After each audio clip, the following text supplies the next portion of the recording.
Hello, I'm Danny, And I'm Jake. and this is Marvel Talk.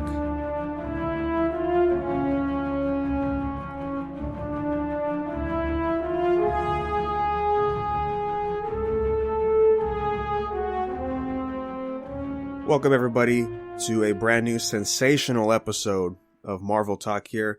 That's why we're back so soon, because we got shows and movies to talk about, man. Marvel What If premiered, and we finally sat down and watched The Suicide Squad from James Gunn. Yes, the squad has started. The squad is back. Yeah, not the SKWAD squad. No, that would be much cooler. But alright, before we dive in, we did get some news, a lot of it mainly from Marvel's side, but real quick, Idris Elba out here teasing that he is probably Knuckles for Sonic 2, and that's great. They're making Knuckles British?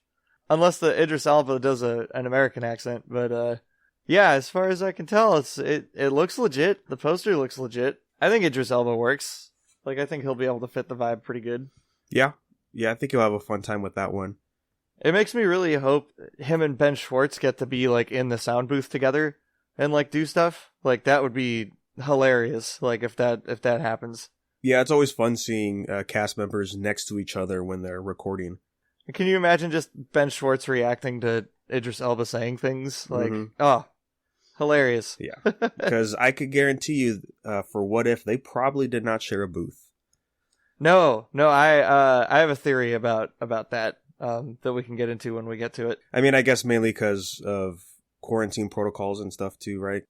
Yeah, that's kind of what I was thinking. I'll just say it really would have helped. Yeah. But we'll get there.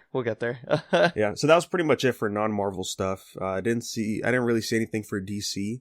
I mean, the only thing to note is that Titan Season 3 is out, and it's on HBO Max, and it's a weekly release. Doom Patrol's coming soon. There's a new season of Doom Patrol happening soon, which is cool.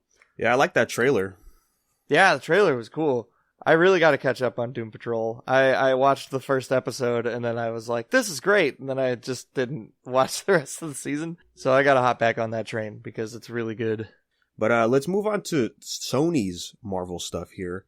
We got a couple things. First things first, Venom 2 gets delayed to October. Bummer. I'm so bummed. Yeah. Oh well. Hopefully it just means that they're waiting for a bigger release. Maybe altering like one little thing or something. Before I looked up the release date on the last episode, I was thinking that, oh yeah, it's coming out in October, right? Because it kind of just makes sense. Yeah, because it is more of a spooky kind of movie. Fits the Halloween vibe much more.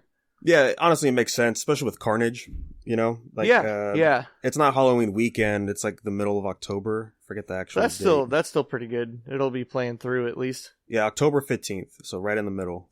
I hope that means like the next trailer or promos they put out is more scary. The way they use like different music or something, you know? Yeah, like how they had a Valentine's Day trailer for the first one. I think. Yeah, that, and I think Deadpool did that too, right? Yeah, Deadpool had one of those too. It's only 1 month, right? So that's not too bad. Yeah, it's not a crazy delay. Makes me wonder if the delay is because they're waiting for that Spider-Man trailer to like put in front of Venom, maybe? Yes, yeah, I would bet that too. Yeah, I could see that being a thing. So hopefully it's soon. Yeah, that would make sense because No Way Home is still set for December, right? So that'd be 2 months prior. And that would be around the time they need to promote the movie. We'll talk more Spider-Man in a bit, but with Venom, there was an interview with, I forget, was it an actor?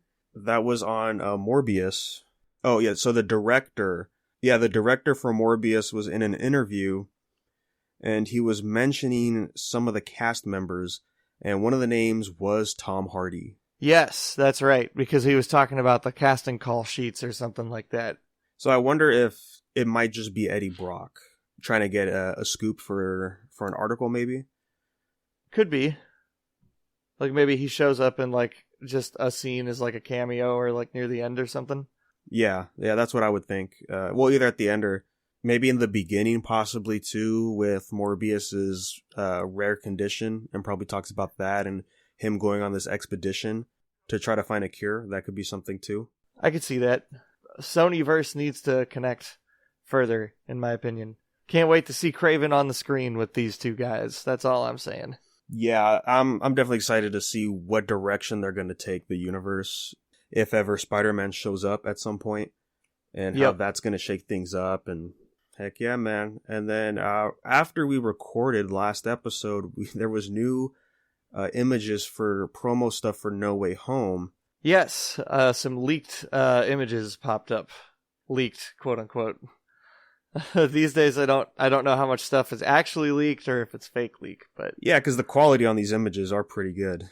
Yeah, it's pretty high quality on these. Like some of these look like actual pictures of T-shirts and stuff. But it's a series of pictures saying "We believe Mysterio," and of course that references the ending of Far From Home, where he uploads that video saying that he was killed by Spider-Man.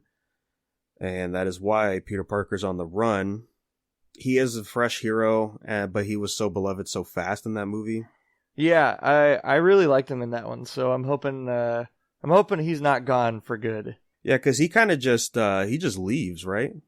He gets shot, and then you see him die in front of Peter Parker. Oh, that's right. Yeah, that's right. Maybe he died. We don't know. It could just be a hologram. Yeah, I'll be interested to see how Mysterio could come back.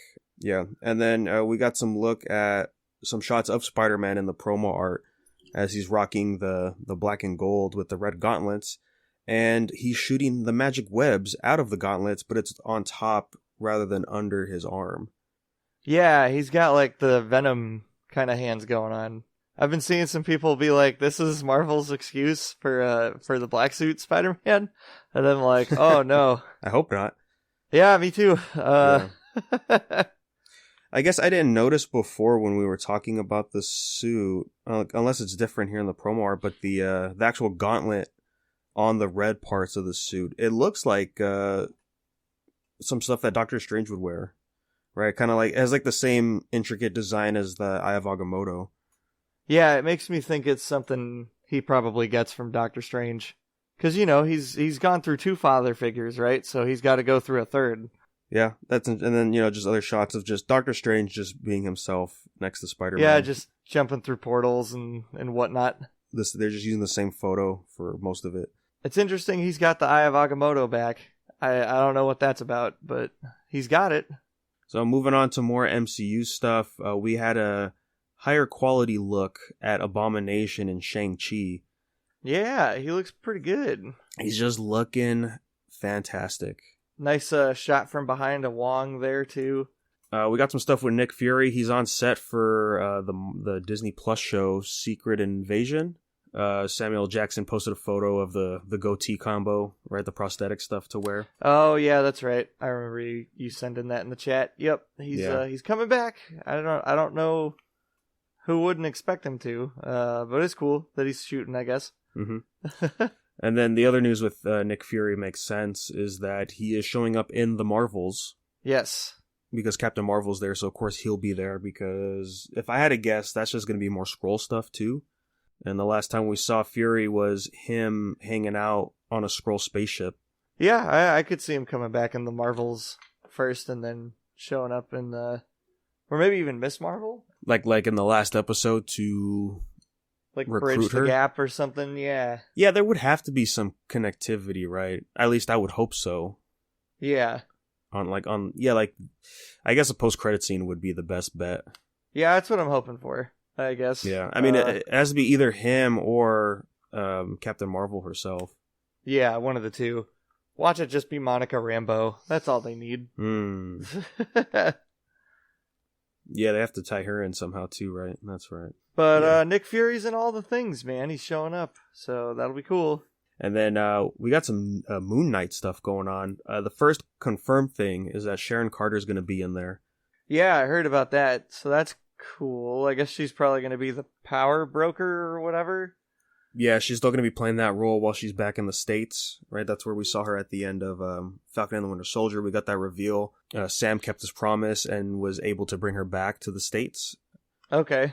She was on the run the whole time because she helped Sam and Cap during Civil War, so she was a fugitive the whole time, and that's why she was in Marjapur. Oh, okay. I guess that makes sense. Yeah, because she made it a point talking to Sam, because Sam was like, "You have no idea what it was like to be gone for 5 years or something," and she explained to him that, just because you were gone for 5 years and I had to be on the run and all that stuff, and I guess Cap didn't care, right? Now that I'm thinking about it, he didn't. He didn't go after her. Yeah, that's weird. But Cap wasn't Cap after Civil War, so I don't know. Well, after Infinity War, he kind of, I'm guessing she would play a big role. They have to help set her character up for whatever she's going to be doing.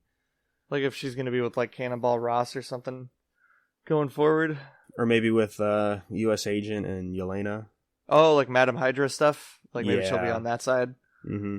Oh, yeah, I could see that. She would kind of be like the Colby Smulders to that Nick Fury. What's the name of her character in this? Who, Elaine? No. Robin from How I Met Your Mother. Oh, what's her name? Oh, yeah, what is her name? I don't remember. Gosh, when was the last movie she was in? With an actual scene? Was she in Civil War? I don't think so. I remember her being in Winter Soldier. Maria Hill. There we go, Maria Hill. That's that kind of feels like what they're setting Sharon Carter up to be, is more of a Maria Hill type character. Yeah, or at least an antagonist for Sam, maybe. Maybe? Yeah, because nobody knows that she's the power broker. Oh, yeah, that's right, huh? Well, and then other Moon Knight news is we got a possible look at the costume. Yeah, if this is what the outfit looks like, I'm pretty down. I dig it a lot. I like that it's got a more mystical look to it. Yeah, the first thing I thought of when I looked at it, I'm like, okay, that makes sense. When you transition that Moon Knight's design to a live action. Yeah, it's interesting. I'll say for sure. Yeah. I'll be honest, I wasn't expecting that much detail to be in the suit. There's a lot going on for the mask anyways. Yeah. I was hoping it would just be one solid piece, like how it usually is in the comics. Yep. A lot of layers in there. There's a lot of layers going on. Yeah. But the chest piece, I'm digging it. Yeah, I like how it's like held in with like other strapping and stuff, like holding the moon to the chest and stuff. Like, I dig it. It looks like something that Emotep from like The Mummy would wear or something. Yeah, I like how it's gonna relate to what's going on with Moon Knight himself. Yeah, like the Egyptian god stuff. Yeah, that he's linked to. Yeah. I wonder if they're gonna add the multiple personalities of other superheroes in the show. Oh, that would be cool. Because he usually imagines like Wolverine or Captain America. I think Spider-Man at one point. We actually did get new news today as well with Moon Knight. With one Ethan Hawke, as he's in the show. He's going to be the main villain. Yeah, and he is saying he's basing his character off of David Koresh, who was a cult leader, I believe. Okay. Yeah, Seth Meyers brought that up, and he's like, yeah, I'm basing my character off of David Koresh. He's like, you got it spot on. Wow, boy, his hair looks crazy. That makes sense for a show like Moon Knight. That stuff goes, like, the little information I know about Moon Knight is he kind of tackles that kind of stuff. Oh, okay. Yeah, I have no idea what Moon Knight's about, other than just the Egyptian part of it. I'm reasonably excited for Moon Knight. I am too. I hope they could embrace how different it is from the rest of the MCU.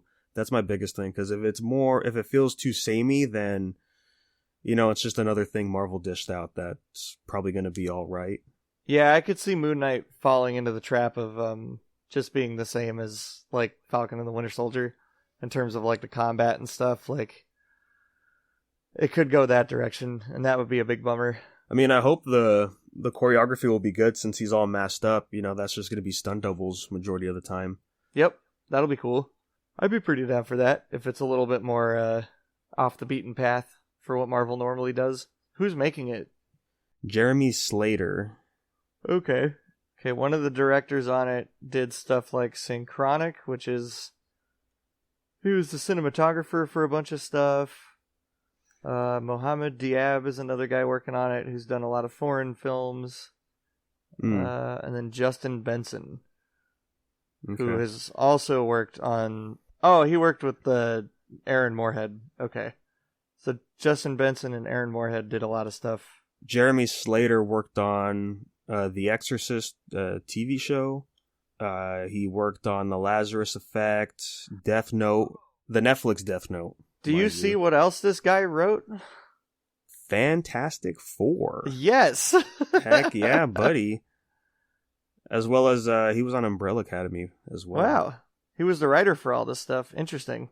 Yeah, it's a pretty good set of stuff. Lazarus Effect was pretty neat. Yeah, so that gives me some faith into the I guess, like you said, the psychedelic mystery stuff that's going to be in here for Moon Knight. Yeah, it'll probably connect to that pretty good. Because like we said in the last episode, man, that transformation scenes in Fan Four Stick were pretty good. Yeah, if this has a little bit of spooky vibes going on, I'm pretty into that. Whew, show's got 6 writers. Holy moly. Okay. It's not, I guess, 1 per episode? 3 of them wrote 3 of the episodes, and 2 of them are the same guy.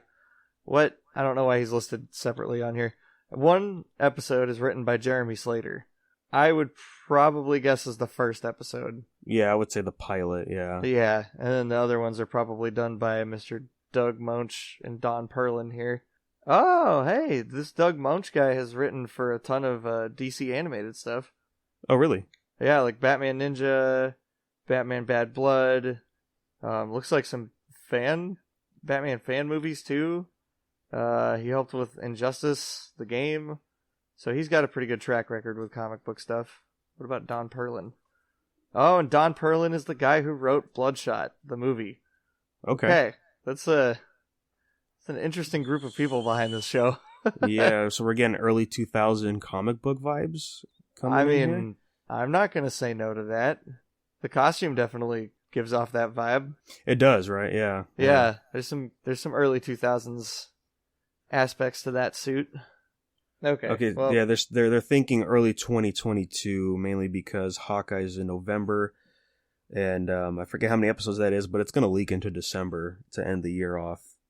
Yeah, I'd imagine they'd probably save Miss Marvel for the year after. And that's pretty much it for the news. There was some other stuff, but that is for Suicide Squad, so we'll talk when we get to that. Oh, I was going to say there's that Black Widow deleted scene.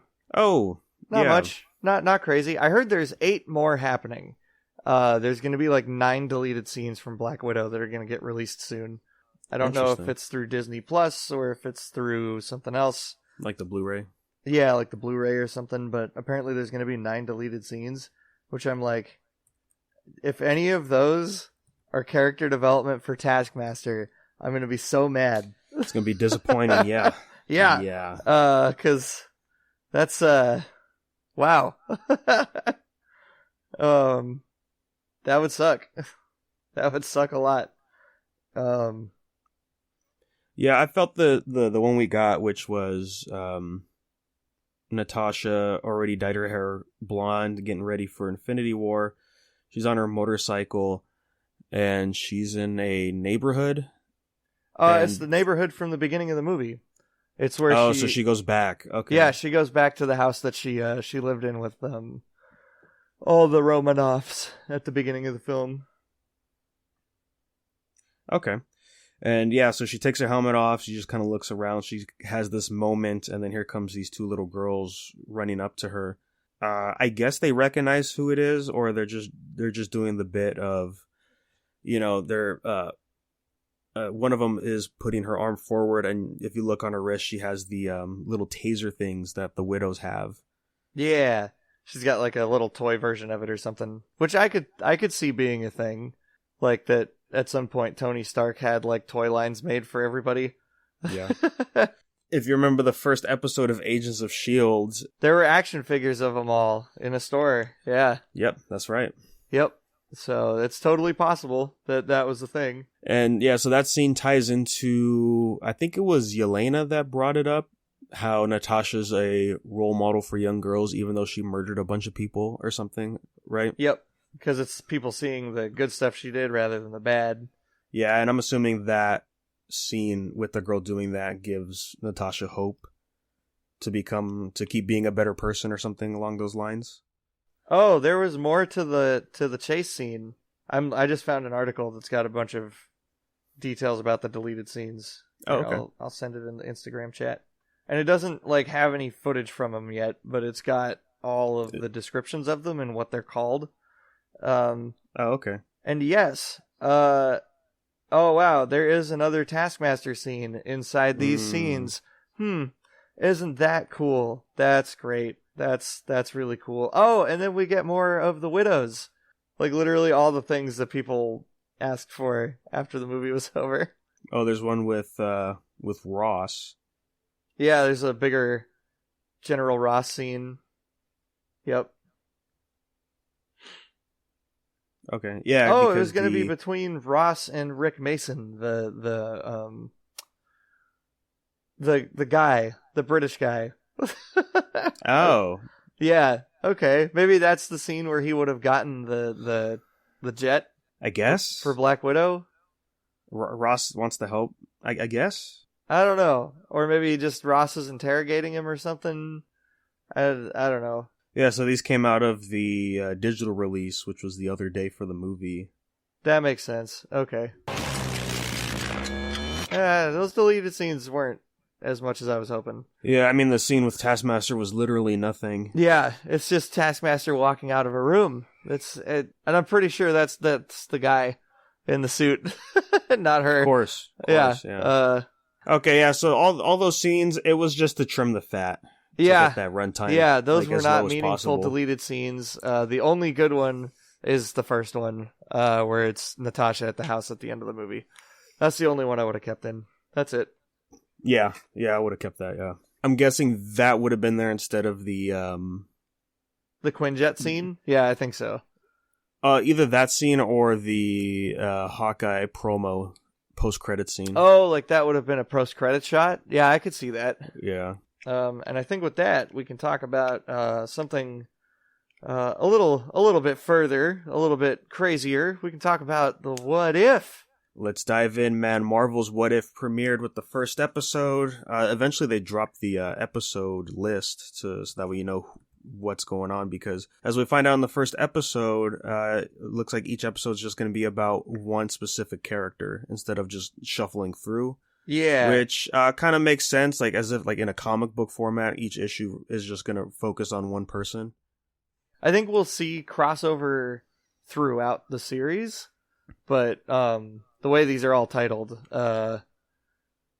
and if you don't want to hear about the titles, because if you don't want to hear about spoilers, don't listen to this part. Maybe skip like the next 15 minutes. I don't know, because they are pretty spoilery. Yeah, it's just to show you the order of the characters, and then I guess the build up for the end of the season. There's an actual picture right here that's got them all. Like I said, spoilers. If you don't want to hear it, if you don't want to know what order these are going to come out in, don't listen to this part. Yeah, just check the timestamp. I'll slap it in there. Spoilers, 3, 2, 1. Episode 1, Captain Carter. Episode 2, T'Challa Star-Lord. 3 is the Loki invasion. 4 is Doctor Strange Supreme. 5 is Party Thor. 6 is Killmonger and Tony. 7 is Zombies. 8 is Tony Stark and Sakaar. And 9 is Ultron, Vision, Infinity Stones, and the Guardians of the Multiverse. I kind of really dig the layout of this so far. I'm a little bummed that Zombies is so far down the list of these episodes. I'm surprised Doctor Strange is so early on the list. Yeah, I'm curious how that's going to shake out, because obviously we've seen footage from all of these in various trailers and stuff so far. So they've got all of it, and they've shown it all. Sort of, in some capacity. I mean, dare I say that Hyundai commercial kind of spoils the ending. Oh my god, I hate these Hyundai. Can I just talk about that for a second? The Hyundai commercials are the biggest sellout junk in modern movie making. I don't like it. It's like when Godzilla had Taco Bell commercials back in the 90s. Like, stop it. Get it out of here. It's so weird, man. It's like Batman and Robin levels of like tie-in crap. Yeah, like it really started with Homecoming. I know. I've noticed that all of the Disney Plus shows have had a specific TV spot for it. Yes, they have. And it's really, it takes me out of it so bad, because I'm like, how do I take these shows seriously when you're making trailers that are like sort of canon with what's happening in the show. I don't know. It's Yeah, at least with Homecoming, it makes sense where it's like Peter's trying to get it. He's doing his driving test. yeah. See, that works better. It doesn't really tap into anything involving the movie. You know, it's just a little side thing that's entertaining. That's also a commercial.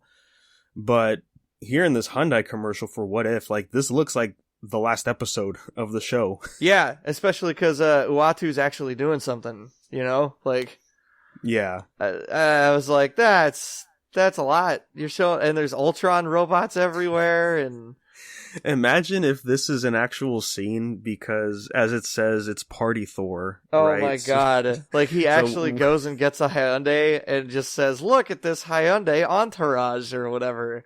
Like, I mean, it would kind of make sense that the party guy would just come in a car kind of thing, right? Yeah. I think they could make that work, but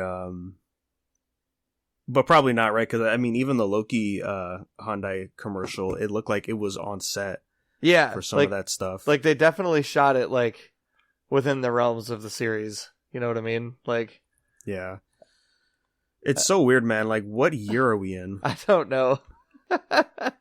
It's a very strange ad campaign. I don't know. It's really weird.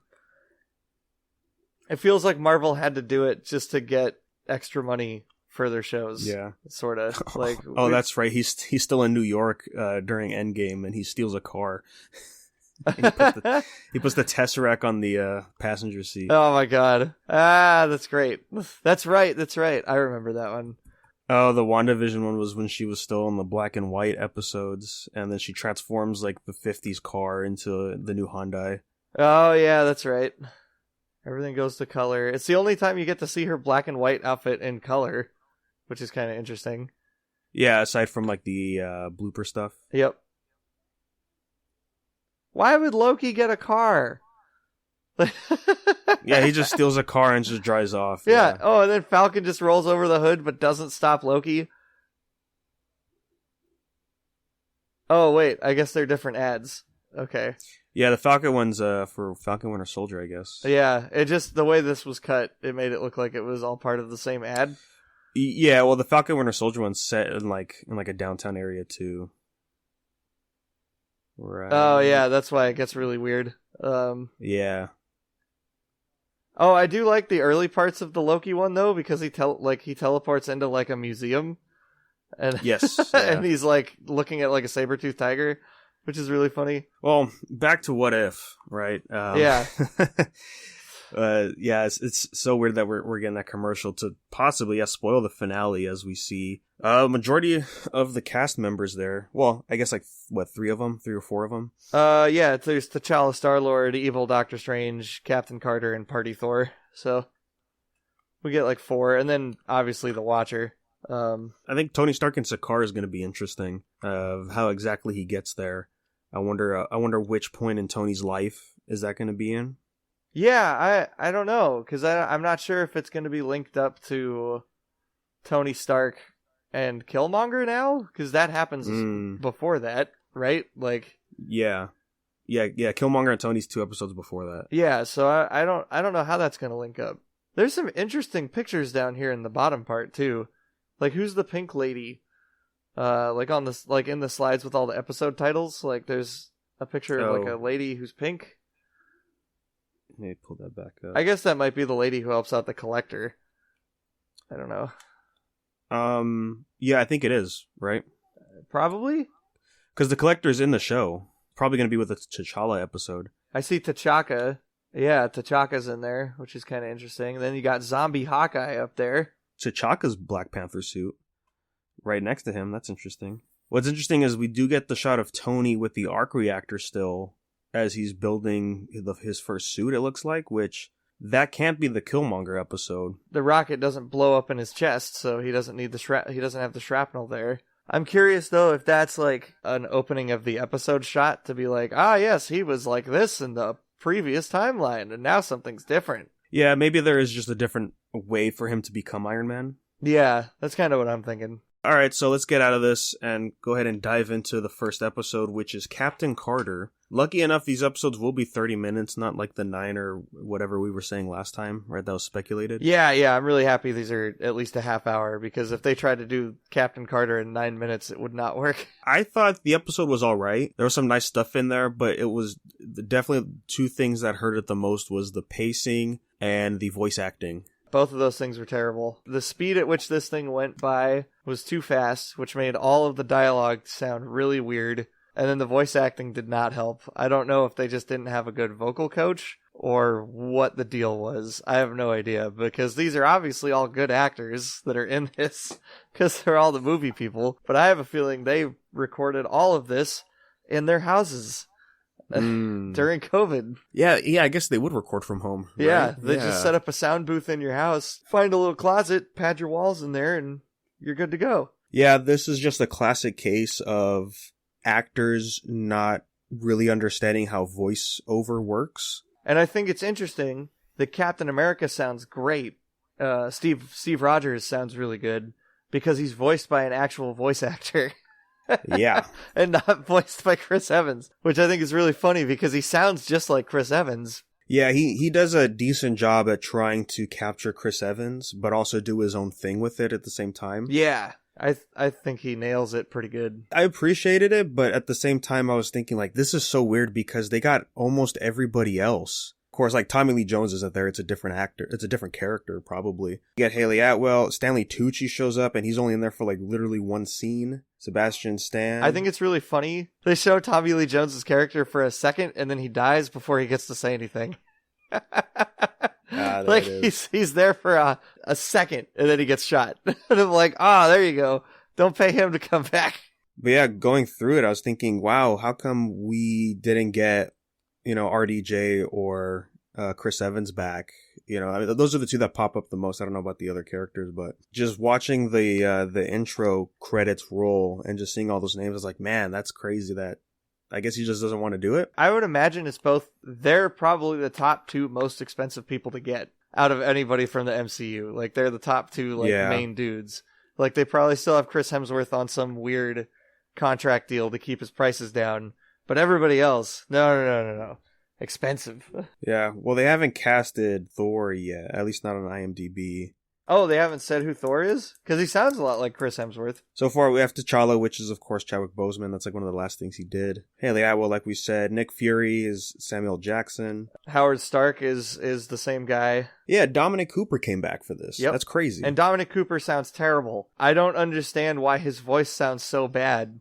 I don't get it, because his voice is perfect in the movie, and I'm like, it doesn't sound anything like him in this. I kept thinking, like, is this really Dominic Cooper? Like, does he want to do something different? Like, what's going on? This is so weird. I got no idea. It's so strange. Jeremy Renner's back. Neil McDonough was back.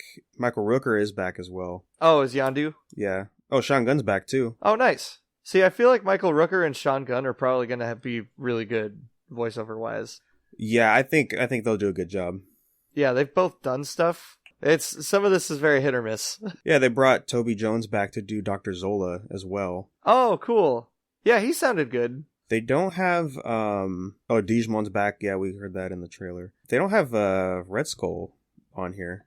Oh, I saw who played him, and it's the same guy who voices him for Endgame. It's like the same dude. Yeah, I forget his name. He's the Walking Dead guy. Yeah, because he's really good at playing Red Skull. Yeah, his big thing is impressions. Ross Marquand. Yeah, I remember he was doing like a promo video for Walking Dead or something, and they just told him, like, do a bunch of impressions. The Ross Marquand, as far as I know, is the same guy playing Red Skull in What If. I will say I do like the voice for the Watcher. I think it fits. Jeffrey Wright he's really good. I've liked him ever since I saw him for the first time, I think, in Westworld. So, and then just seeing him in other stuff, I'm like, he's always good. Oh, that's right. He's Gordon, right, for the Batman. I think the fast pace, they couldn't help it though, because we're shrinking down the first Avenger film, which is over close to 2 hours. They have to cram that into 30 minutes. I'm hoping the other episodes are able to deviate a lot more, because I feel like this episode was probably the least impressive. The what if part of it is just if Peggy was the main captain, and then the rest of the movie kind of still goes the same way for the most part. There was that one obvious joke where I was like, I mean, I guess they had to talk about that when Bucky almost fell off the train. Oh, you almost tore my arm off. Yeah. That's so bad. Man, the one thing about the episode where I was getting disappointment was, I guess, my expectations for it and was predicting stuff. Because when they get to the train scene, they save Bucky. The first thing I thought was like, oh, what if Steve falls? And what if Steve is the Winter Soldier? Yeah, he just dies, I guess. Is he dead? I don't know. Oh, yeah, you didn't finish it, right? No, I didn't finish it, so I don't know what ends up happening. I know that Red Skull gets the Tesseract cube, but I don't know if Steve died or not. No, Steve's alive. Oh. The suit stays intact. That was the thing. Like, right after that scene, Howard kept saying, like, no, the suit is indestructible and all this stuff, because they were like, what happened? What went wrong and all that? But they think he's dead because they don't find his body. But then when they go to infiltrate the facility to stop Red Skull, Bucky and the rest of the team find Steve still inside he's handcuffed and the suit is hooked up on a machine. They just steal power from the grid over there, and it powers the suit just enough for Steve to help Peggy just a little bit for the thing that pops out of the portal, which was disappointing. I heard it might be Shumagorath. Oh, okay. The big tentacle monster guy. Interesting way to introduce it, but I don't know. And then I heard that like the whole thing is that she goes through the portal with the tentacle monster and then ends up in the present day in like the time period of Avengers 1. Fury and Hawkeye start up the portal. Yes. Right? Yeah. The scene where Loki comes out of the portal in Avengers, it's that moment, and then that's when Peggy comes out of the portal. Oh, okay. Yeah, and she's like, what's going on? Where's Steve? And then that's when, Nick says like, oh no, like that was like 70 years ago or 60 years ago, whatever it was. And her, like the way it impacted Peggy was nowhere near how it affected Steve in the first movie. Oh damn, that sucks, kind of thing. Like it didn't feel impactful for her. That's a bummer. I will say I didn't feel like anything felt impactful for Peggy in this whole thing. Like when she first murders her first set of Nazis, she just laughs about it, and I was like, oh, okay. Oh, she laughs because of how easy it is, right? Because the super soldier serum just makes her that strong. Yeah, she's like, oh wow, I flipped the truck, let's try it again. And I'm like, oh, okay. I mean, you are killing people, but that's cool, I guess. I don't know, but they're Nazis, Jake. It's true, they are Nazis. That is a fair point. I guess my other thing is that, like, and this is just a stylistic issue, I think, with the show that I'm just not a fan of. Why doesn't she wear a frickin' helmet? I don't understand. Why does she have to have her hair out the whole time? Like, I get it for the imagery of the character. Like, she's got to have her hair up in the dew because that's what Peggy Carter looks like. But also, it just doesn't make sense because she's like flying through the air and like dropping on stuff and hitting things and like, I don't know. Like, I feel like she should be getting hurt if she's not wearing a helmet. It's been a long time, but I don't think, does Steve wear it most of the time in the first Avenger? Oh yeah, he wears that helmet like the whole time. The only time he really takes it off is when he's fighting Red Skull in the final fight. I mean, I will say every iteration of Captain Carter within the comics and some of the games, she's never worn a helmet, so that could be a thing. It's just the long hair thing too, because I'm like, Marvel was doing a good job of having ladies like at least put their hair up in these last couple movies and TV shows where it's like, we got long hair, we should get it out of the way so we don't get hit. The only time she did was, like, I think it was like some kind of weird future version of her in Marvel Future Fight. I don't know why that in particular bugged me, but I was just like, that for me was very silly. I like the fight scenes. I thought they were pretty good. I thought all that stuff looked awesome. I've seen people already comparing her to Lady Dimitrescu from Resident Evil because big lady. Yeah, she gets taller. She gets those broad shoulders after the super soldier serum. This isn't Peggy Carter, but there was a female Captain America. And she wore the helmet still and had the long hair out. That's like a 90s comic look, I would say. Not my favorite aspect of it. I was just kind of like, she really has to have like the hair like the whole time. And then there was just some dialogue that felt real stilted. Some of the lines from the senator guy. Their goal was to be on the nose of, hey, we can't have a woman in World War II fighting the front lines. Yeah. Yeah, like that's very in its face, which I guess it makes sense because it's a World War II era. I would agree with that to an extent. The original movie had Peggy Carter already set up as somebody who could go do that, and no one would question it. Peggy Carter was a high ranking military leader in the original movie. Like, she was very high up, which is why she even got Steve Rogers to be on that program. People respected her already enough to, like, if she made a decision like that, she wouldn't be questioned. To me, it just came off super not in character context wise with Peggy. Like, for that to happen to her didn't make sense to me. If you remember in Agent Carter, she kept getting pushed. Like, oh well, see, I haven't seen Agent Carter. Oh, well, yeah. Well, her being a woman came up a bunch of times in that show. When it didn't come up at all in the movie, and she just had respect of her peers in the film. Yeah, that makes sense. That's good. Regress the character development. That's always good. I mean, she had respect with Tommy Lee Jones's character. This is just some new, I guess, asshole that's just running the operations for them. I guess. I found out he's in one scene in the original movie. I see. He is in the first movie, the first Avenger. I will say, I like I understood the feel of what they were going for in this episode. It's sort of a campy comic book-esque thing with this episode, right? And maybe that has to do with the pacing as well. It kind of just helps push it with that. This episode feels more lighthearted than First Avenger does, I think. Yeah, it definitely doesn't wallow in stuff too much. Like, the bar scene where she drinks alcohol is, like, totally framed different, right? Because of, like, it's her and Steve talking in the bar. Yeah, they're having a moment in the bar. And, like, that's where she explains, like, oh, I don't get drunk from the alcohol anymore. Yeah, she misses a good whiskey. Yeah. And I'm just sitting there thinking, like, she can't fall in love with this Steve because this Steve would die in, like, 2 years. Well, they do fall closer in love in this episode, yeah. I don't know. There's a part of me that's like, this Steve Rogers dies, like, in 3 weeks because he has all of the diseases. You know what I mean? Like, because he's just weak and frail.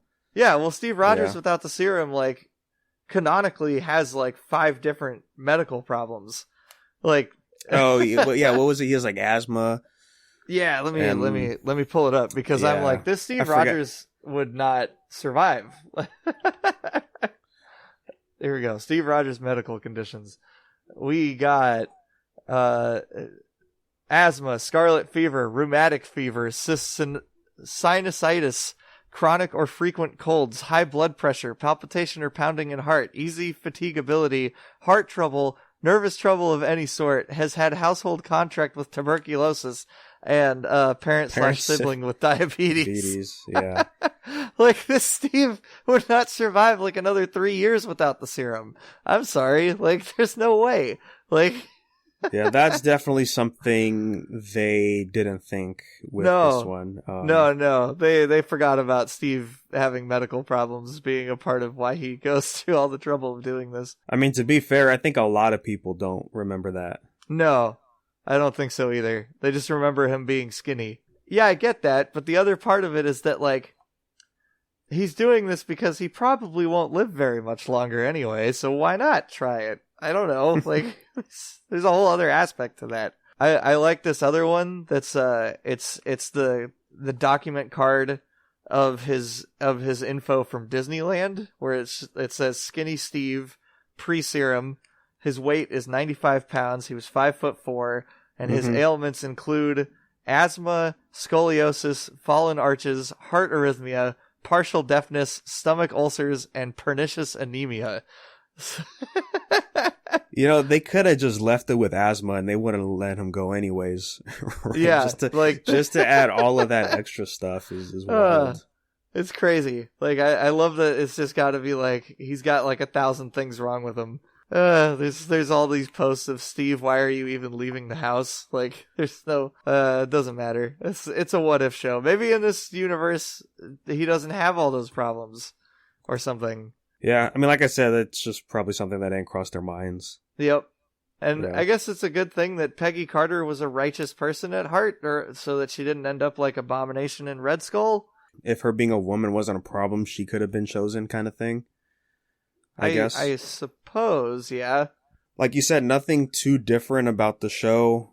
I mean, we don't lose Bucky and just a couple minor things, but overall, this is still just the first Avengers. I really feel like this is a hard one to do different because, like, you can't really change how it ends because the Nazis always got to lose, right? Like, oh, that part, yeah. Like, and ultimately Hydra would have to lose. So, no matter what, one of the captains is going to be beating the ever-loving snot out of Red Skull. Well, I'll let you know, there is no fight scene with Red Skull. Oh. Yeah, he dies immediately once the portal opens. One of the tentacles just crush him. Oh. Yeah. Oh. Well, that's not as fun. That's really boring, actually. Yeah, that kind of sucks because that means we don't really get to see Peggy, like, actually throw some real hands at somebody because she's just doing just one-hitters on all these soldiers. And just to go back to her going through the portal, that had to be one of the most disappointing things that happened in the show for me, because the way it goes is all these tentacles are flying out of this portal, right? And they're trying to shoot it down, and more just keeps coming, and they're saying, oh, this is going to spread across the country. We have to figure out a way to shut this down. So Howard is trying to shut it down, but because the tentacles are out, it's forcing the portal open. And so what does Peggy do? She just walks in front of the tentacles and just pushes them back in. Oh. What? So they couldn't do that with guns, but she can do it? Yeah, it's so, like, just go to the ending after this, Jake, and just watch as she slowly just walks with the shield in front, pushing these ginormous tentacles back in the portal. Literally just makes no sense. Oh my gosh. Before she starts doing that, or when she's doing that, we see Steve flying in the Hydra Stomper.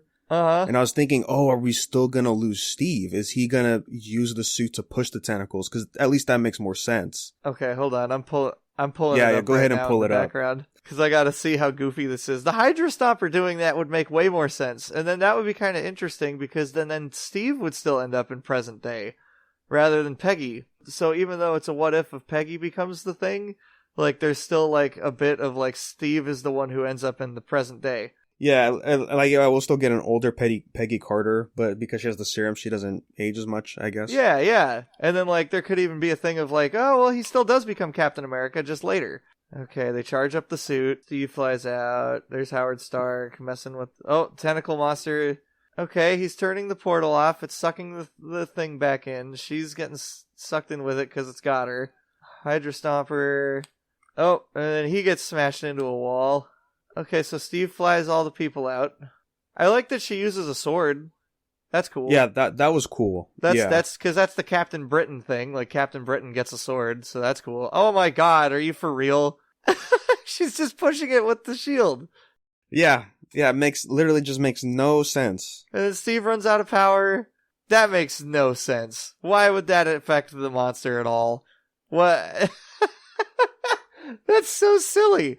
What is this? I guess they just didn't know what to do. Like how to have her stop it? Oh, I liked the animation on the explosion though. That was cool. It was like all 2D. Which we haven't talked about. Like the 3D is actually pretty good. I honestly really dig the animation style. I think it's cool. It reminds me a lot of the Ultimate Spider-Man cartoon that was on MTV back in the day. Like reminds me of that a lot. It kind of feels like a comic book looking at it. Yeah, like a comic book in motion. I guess the implication kind of feels like that she time traveled rather than just space traveled. That's the thing with the Space Stone, right? Is what are the rules with it? Because we do get Red Skull being the guide for the Soul Stone. Like, how long has he been there for? How come he has... I mean, I guess he hasn't aged because he is the person keeping watch of it. Yeah, but... I think Red Skull's deal is because he was essentially possessed by the stone. He couldn't age. Like, he just became kind of a phantom of himself. You could just say they got teleported outside of time, right? Because that's usually a thing in comics. I guess if that is Shuma-Gorath, he probably lives in some dimension that doesn't have time pass the same way as the main one. Yeah, just super weird for it to end like that. I mean, I guess they didn't want to do a 1-for-1 with her being frozen in ice with the plane crash. Yeah, I guess so.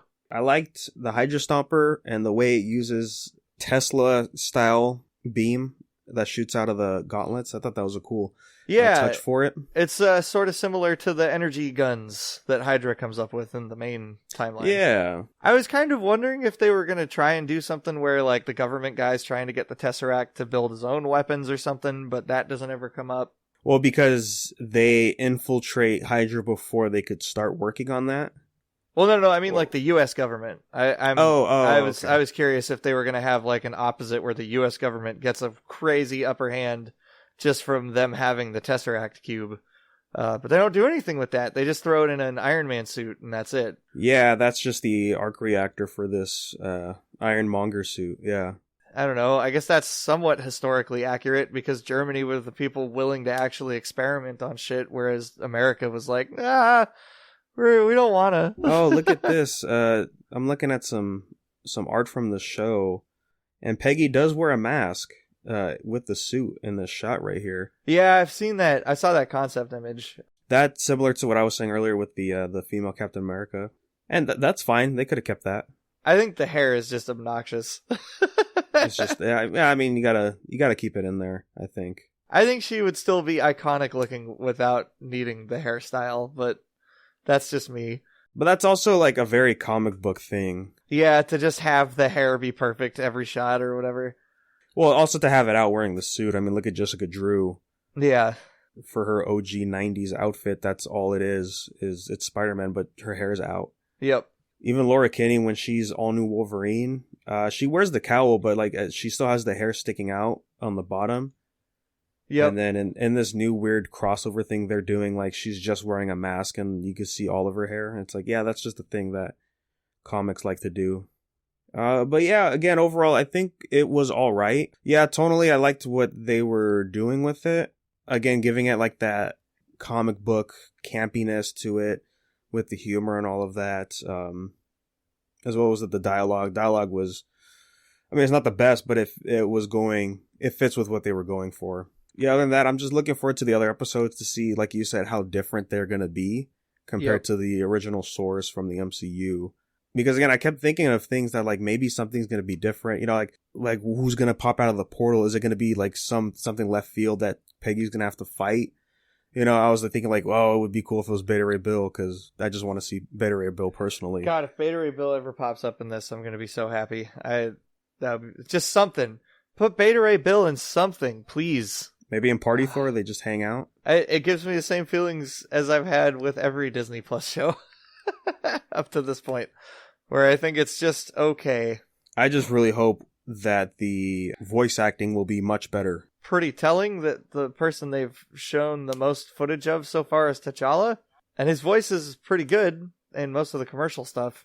Maybe they're just showing it because of how excited everybody gets about Chadwick Boseman being and stuff. One thing I will say as well is Bucky did not feel like Bucky in this. He was doing like these Adam West Robin lines. Yeah, super weird. I don't know what Sebastian Stan was going for with that, but yeah, I guess because like it's the 40s, you know, like I guess the strongest points were the fights. Yep. Like now that they're doing animation, they could really hone in on showing how strong these characters actually are. Something I had seen pointed out that's really cool is the sound effects are all exactly the same as the movies because it's the same sound effect catalog they can probably pull out of. So anytime like the shield hits something, it's like the same noise, and anytime it's like one of the punches goes off or whatever, it's like got the same impact as a punch from one of the movies. So I thought that was pretty neat. Good attention to detail. I mean, I also did like that we got more time with Peggy and Steve in this show. There's a lot of moments where it's just them two, you know, getting closer together. Yeah, I like that a lot. I also like that Uatu was more than just in the introduction. Like he would talk, like, well, I guess the only other moment he talked was, and right there, that's the moment where this universe changed. Yes. And I like that. That's an aspect of this that I really like, is that it's something so simple and trivial that changes the outcome of it.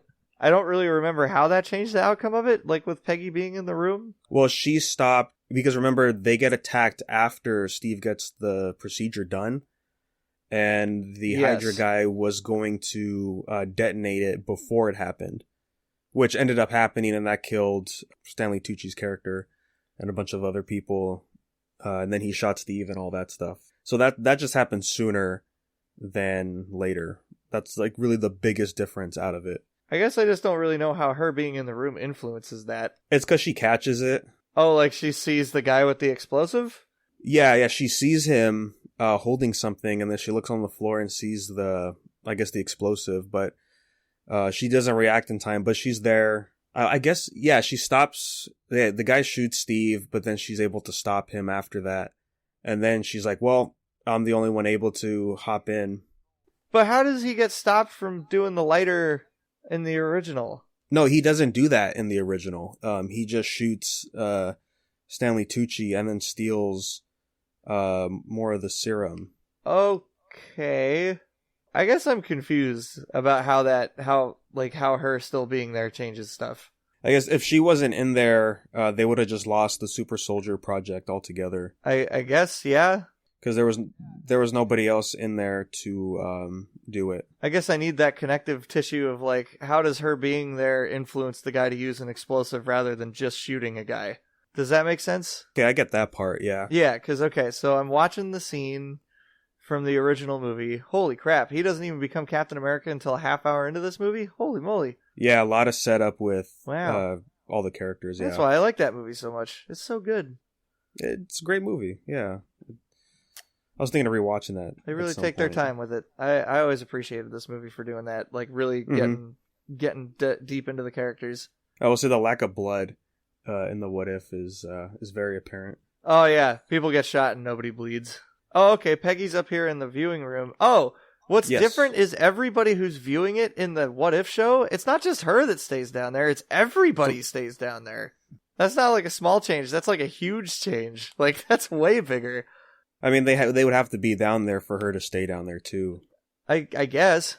Okay, so she runs out. She's in the room right there while he's getting the thing done to him. Because the guy never uses an explosive at all, anyway. Like, he doesn't use it in the movie. Yeah. Oh, wait, he almost does. Hold on. Yes, he does. He explodes the viewing room. Oh. Yeah, he uses the lighter explosive. Just after the serum trance thing goes through. So it's not her that makes the change happen. It's the guy choosing to explode the room downstairs. That's really weird. Okay. Really strange. Really strange. Because Peggy's down in this other room like 3 or 4 times. Like, throughout this whole process. And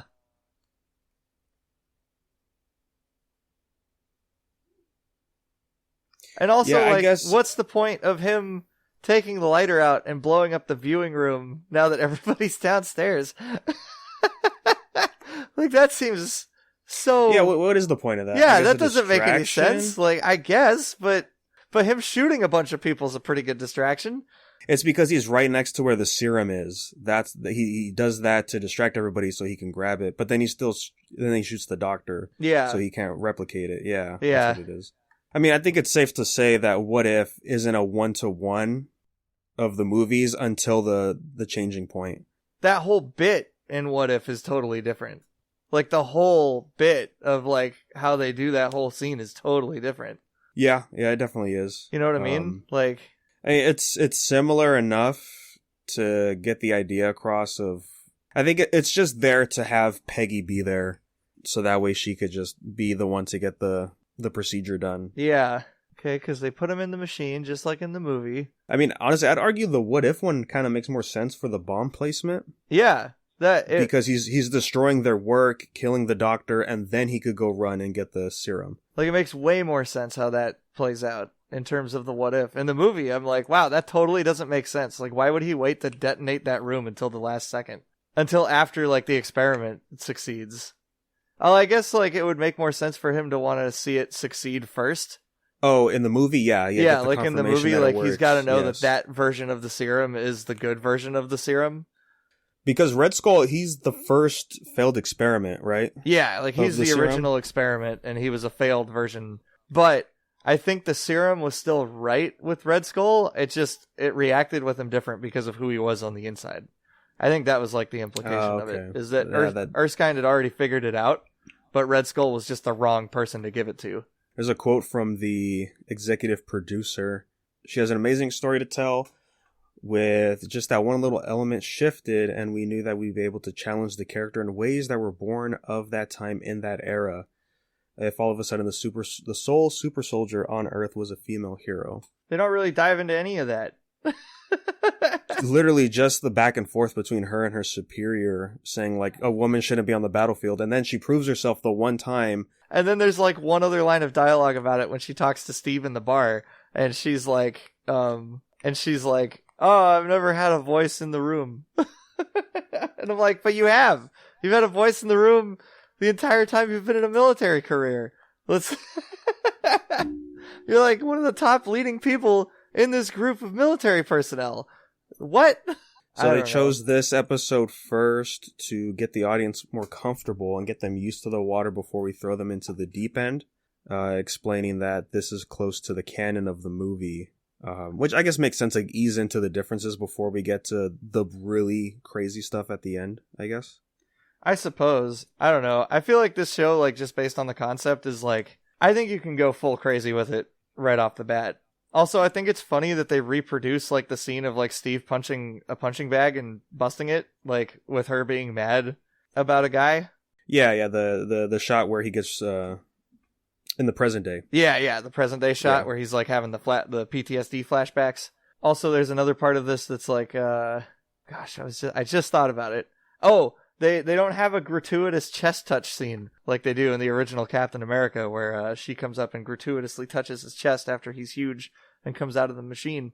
Yeah, one of the people working on it, he said, there we go, a woman staying in the room, as, you're right, Steve suggests, why don't you stay in the room, is incredibly powerful in the 1940s, and even more so, I think, today in 2021, because this is how we change the world.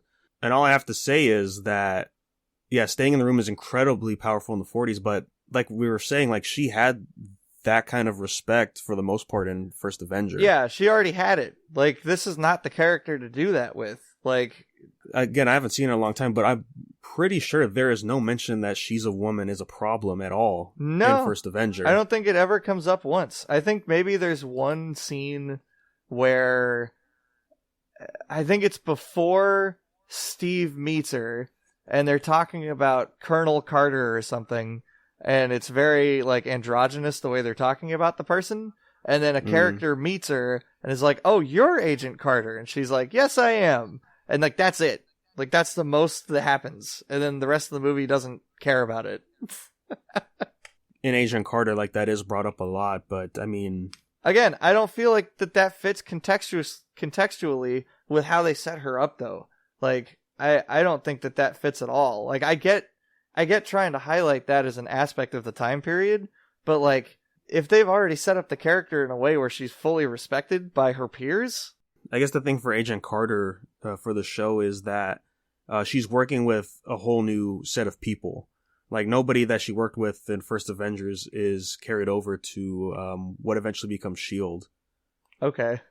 So that could be the thing too, is that she's working with new people and they don't really understand her. Yeah. And like her importance of her being there kind of thing, I guess. Yeah, I could see that.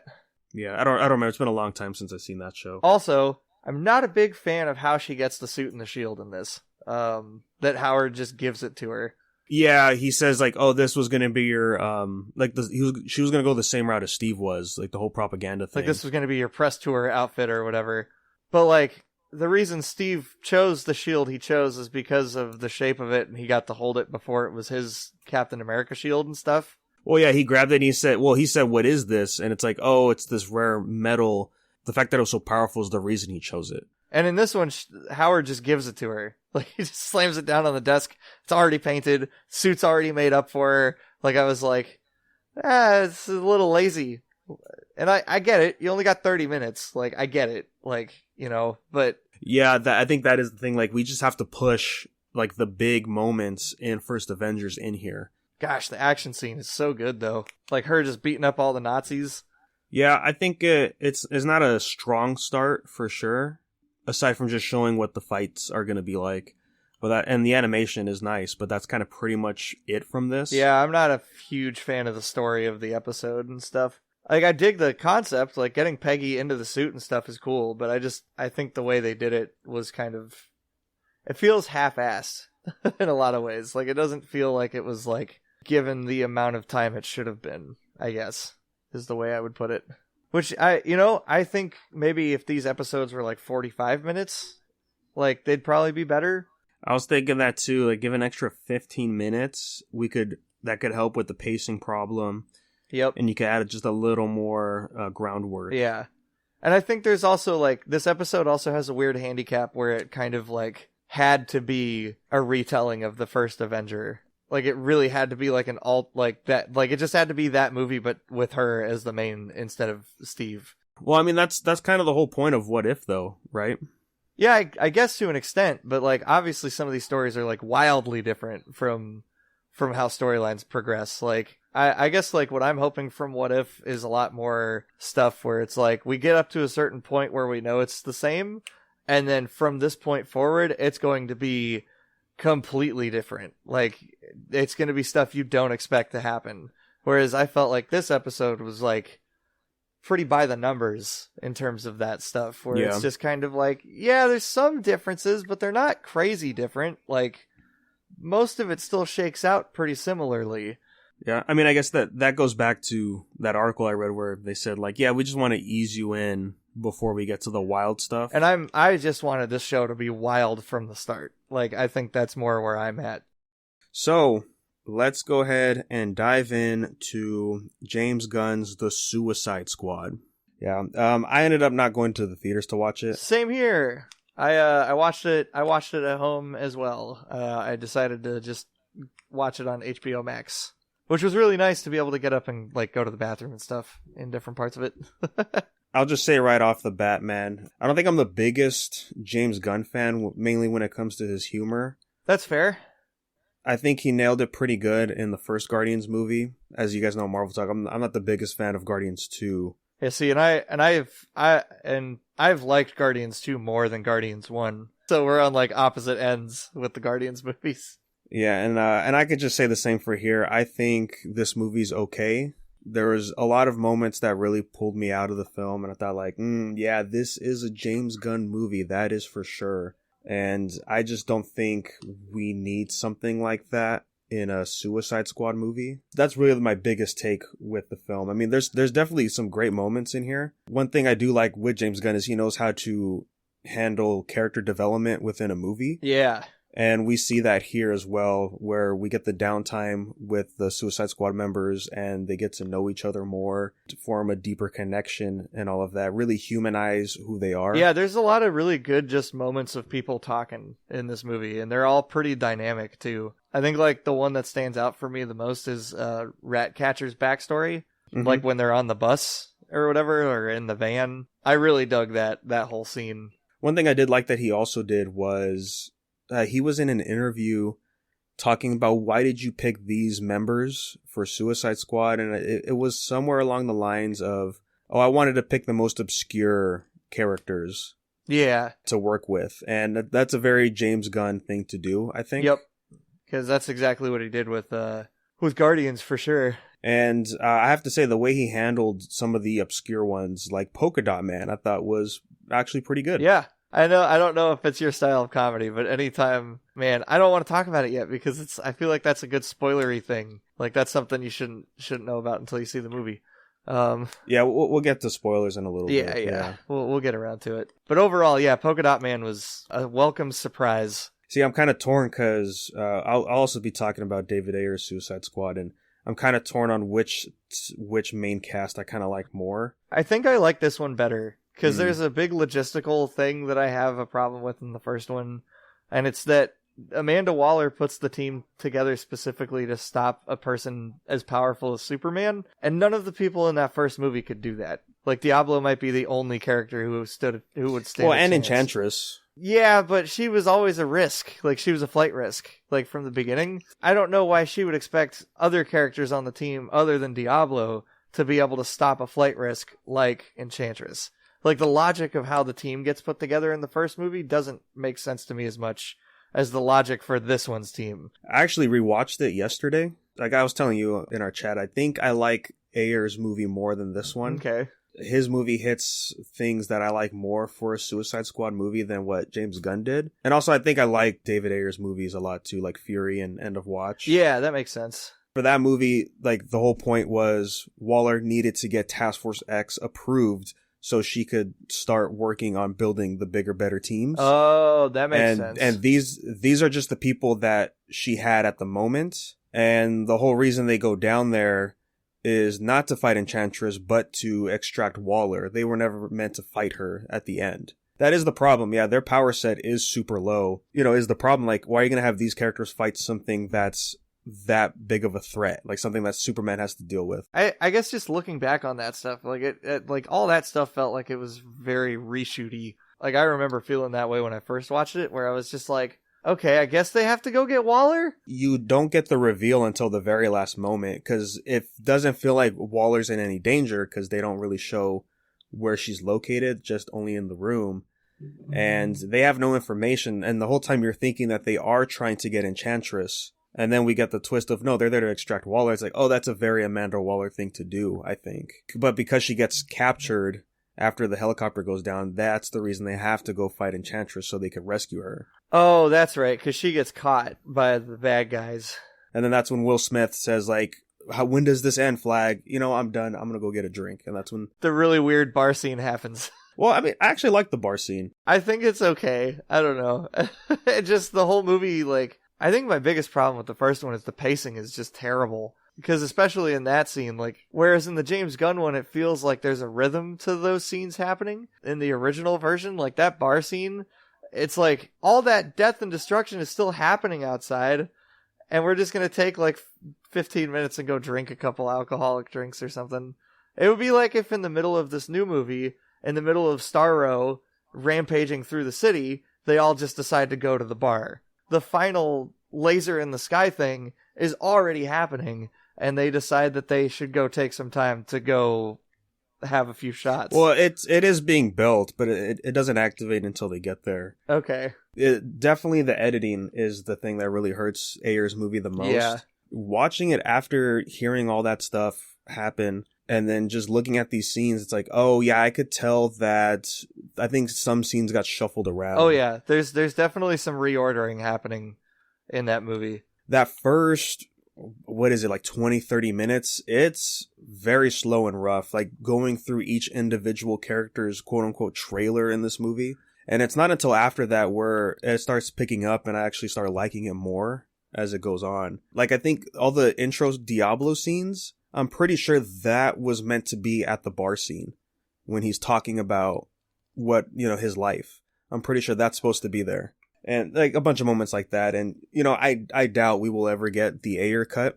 Yeah, I don't think it'll happen. Like, I'd like to see it, but I don't think it's got the same pull as Zack Snyder's Justice League does. Which is kind of crazy because the Ayer cut was mentioned before the Snyder cut. Yeah. But yeah, he doesn't have the same pull as Zack Snyder because it's not as robbed, I guess, compared to Zack Snyder, and as well as the passion Zack Snyder fans have. I like the original Suicide Squad trailer and stuff, and like the build-up around it and everything, but I just don't think it has the same pull in terms of characters or anything like that to get people excited about it. Compared to this one? Or compared to Justice League. Like, okay. Justice League, in terms of that going wrong, is like a way bigger deal than, like, Suicide Squad going wrong. It would be like one of the filmmakers from Birds of Prey trying to be like, well, there's a different cut of Birds of Prey, and I'm like, yeah, but nobody cares about Birds of Prey getting a new cut. I will say, though, I do appreciate the Suicide Squad cast saying, like, yeah, why not have the Ayer cut? You know, that'd be pretty cool to see. I really dig that across the board, everybody's like, yeah, they should just put it out. And I think plus Jared Leto's Joker doesn't really help the movement. Not a lot of people like his version of Joker. I think we're some of the few of the Joker lovers.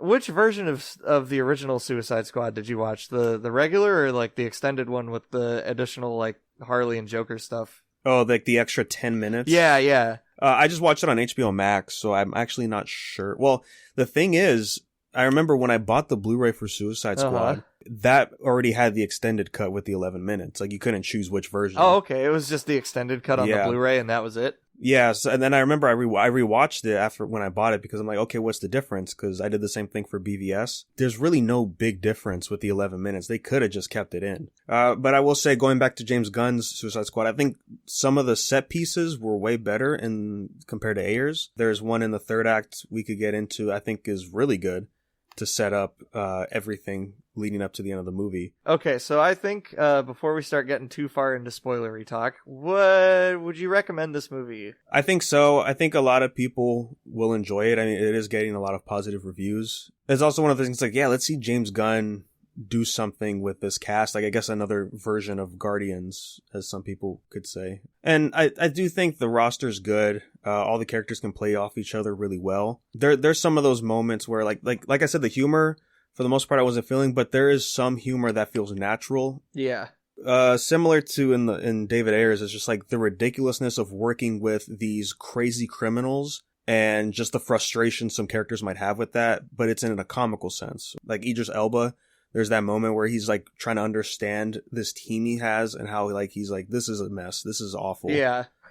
And those scenes are fun, you know. So there's a lot of moments like that. Yeah, Idris Elba playing like a tired dad is a good time, because that's what he felt like the whole movie. He's just like, he feels like a tired father figure. And I mean, let's just say, like, I liked Idris Elba in the movie. Pretty obvious, like, oh, we couldn't get Will Smith, let's just get Idris Elba to be Bloodsport. Sort of, because there was a moment where Idris Elba wasn't going to be Bloodsport, and he might have been another guy, a Deathstroke-y type of guy. Oh, do you think that would have been him? It might have been him casted as a character. I think Joe Manganiello would have been the original guy for it. I really do. I think Deathstroke was going to be the original team leader. There's a concept imagery of it that we found, and I think that would make sense, knowing the moveset and stuff that they gave him in the movie and everything. Like, I think they're pretty interchangeable. Deadshot, Deathstroke, Bloodsport, they're all pretty much the same character. As far as like the main beats you want to hit for a movie like this, they're all pretty similar. I mean, yeah, like one thing I couldn't help but think watching this movie was the fact that this is basically just David Ayer's movie all over again. There's so many of the same beats that are being played. This felt very much like reboot that original movie. Like the first movie, we took all the criticisms we heard about it and we gave that whole list of things to James Gunn. And we told him, make a better movie. I think he did. The most interesting thing about these two movies is that DC let James Gunn make a James Gunn movie. Yes. Whereas when they gave it to David Ayer, they're like, oh, do we really want a David Ayer movie? Yep. Because the early reactions out of the 7 edits or whatever they had, everyone loved the trailer cut of the movie. Well, I don't know if they loved the trailer cut, but I think they liked it more than that one, than the other cuts. I think that's more, like, it was the one that got the least negative reception. Yeah, so that's interesting. We have two movies where one gets free reign and the other one gets heavily edited to try to salvage it, even though I think it would have done well if they would have just left it alone. And I think that has a lot to do with where Warner Brothers was at the time, right? Because Zack Snyder had already made like 2 movies and Batman v Superman didn't do as good. So they're like, well, we got to figure out a way to start aping the Marvel formula. What's a better movie to take off of from Marvel than anything else? It's Guardians. So we got to make this movie more like Guardians of the Galaxy. And in so doing, they robbed it of what it could have been in terms of the first one. And then for the second one, they're just like, well, we wanted the first one to be more like the Guardians of the Galaxy, so let's just hire the guy who makes Guardians of the Galaxy because now he's free. Well, and also, like, I think, Shelby kept pointing out back in the day was that, like, DC was being very reactionary. Yes. After every major release that was coming out for the movies. Yep. And that's what really crippled those films. Yeah. And, you know, I'm glad that they learned their lesson now. Yeah. Right? Seeing Shazam, Aquaman, this movie, The Suicide Squad. I think even Zack Snyder's Justice League is a part of that too, because it's like Warner Brothers is finally like, yeah, we'll just let people make their movies. Wonder Woman 84, I think, is also in that realm. That movie didn't feel like it had studio interference. I wouldn't say the first Wonder Woman did either. I guess just the third act. Yeah, probably the third act. They're like, we need a big superhero fight. I think it's really interesting that Deathstroke was almost in this movie. And I feel like that was probably before Zack Snyder's Justice League. I'd imagine there was probably more talk about it before that, when they had him pop up in the nightmare scene and stuff. Well, you have to remember, DC didn't know about that scene. Yeah, well. that too. So I don't know. It's pretty interesting that he was almost the lead guy. I would say I think it's better to not have him in here because Peacemaker's also in here, and the dynamic between Peacemaker and Bloodsport, you wouldn't have gotten that if Deathstroke was there instead. I think there could have been something similar to it. I definitely liked how their dynamic worked in the movie regardless. With Bloodsport, we get the whole, his backstory is that he shot Superman with a kryptonite bullet. Yeah, there's parts of him that are cool, and then the other parts I'm like, oh, this is just Deadshot, you know? Alright, so I will say, also, before we get too farther into it, I like this movie a lot. I think it was really funny. I enjoyed a lot of it. There's some parts that were like kind of whatever, which we'll talk about in the spoilers, but I think overall, this is a fun one. Don't take your kids. This is not a kids movie. This is a movie for adults for sure, but it's very fun and it's a good time and I'd watch it again. I'd watch this one again. That's my thoughts overall for this one. Yeah, I'm ready to dive into some spoilers here. Polka Dot Man's mom. Hilarious. My favorite running gag in the movie, I think. That was great. Yeah, that's one of those bits where I thought it was just okay. Oh yeah, no, I loved it.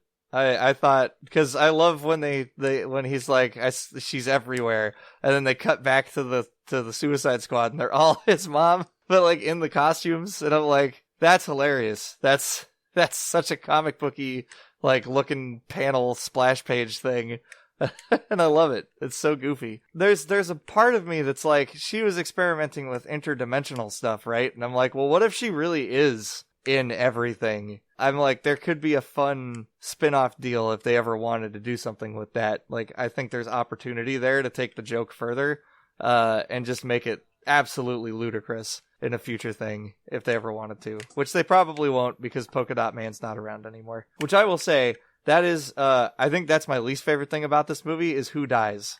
I don't like who dies in this movie. So the very beginning of the movie, right, we get a lot of deaths. I don't mind it because it's definitely like James Gunn being like, look, I'm following the name of the movie. We're going to have more than like 2 people die. I remember saying before that, how are we going to get through all of these characters? There's so many characters. Pretty much half the roster dies right off the bat. I'm curious, were our predictions correct? Because I remember us talking about who we thought might die from the trailer.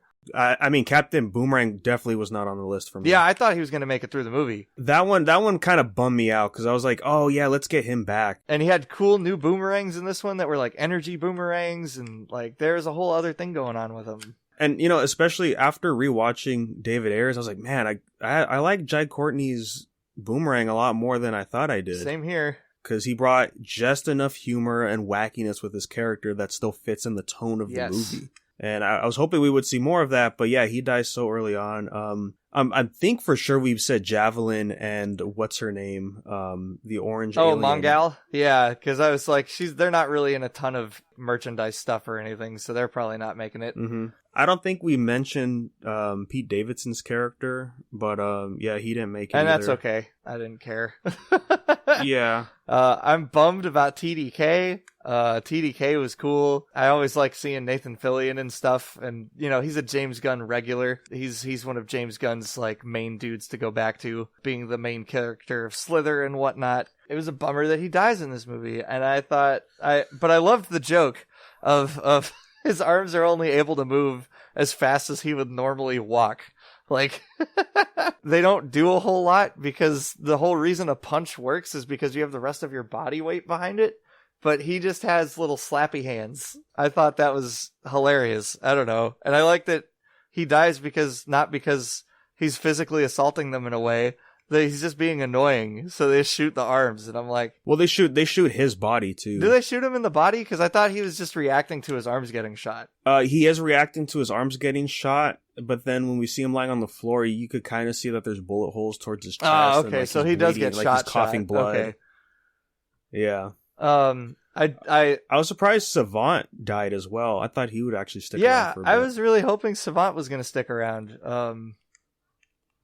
But he gave us a really good title card for the movie, so I guess that's cool. Yeah, I did like that title card. Yeah, that was all the titles, the inner titles of this movie, like where they would go from section to section, pretty dang good. I gotta say, I liked the scene transitions a lot in this movie. that opening, that big moment where everyone dies, that's where I first hit me. I'm like, oh, I might have some problems with this movie. Okay. And it's not the characters dying, it's just the way they are dying very comically. Personally, I just have a problem with that because it's like, these are supervillains and it's implied that they've been doing this for a while, and just how dumb the characters are and how they die. Like Mongol, the way she's like, oh, I got it, and they're like, no, don't, and she just grabs the helicopter and is kind of just doing that James Gunn humor. Like, it really took me out, and I was like, oh, that really sucks. I also thought Mongol dying like that was kind of silly, because I'm like, that, I feel like she'd survive that. She's the daughter of Mongol, like big alien man. Like, I don't know. Yeah. Like, I don't think she would just die from that. Yeah. So that it's stuff like that, yeah, that I'm, it's very similar to the X-Force deaths from Deadpool 2. Very similar in tone to those. It works in Deadpool, though, because that's what Deadpool is all about. And again, I just don't think that's what Suicide Squad should be about. I guess because like from the comics I read, they're never that goofy or I guess that's my thing, is that like I accept this movie a lot more because I don't read the Suicide Squad comic books. Like, I've never really read their books at all, so I'm just kind of taking it at the value of the face value of the movies that I've seen. You know what I mean? Yeah, they're mainly serious, and sure, there will be humor because you have absurd characters, like Joker's daughter shows up, and, she brings in some of the humor and conflict with Harley Quinn and all that. Okay.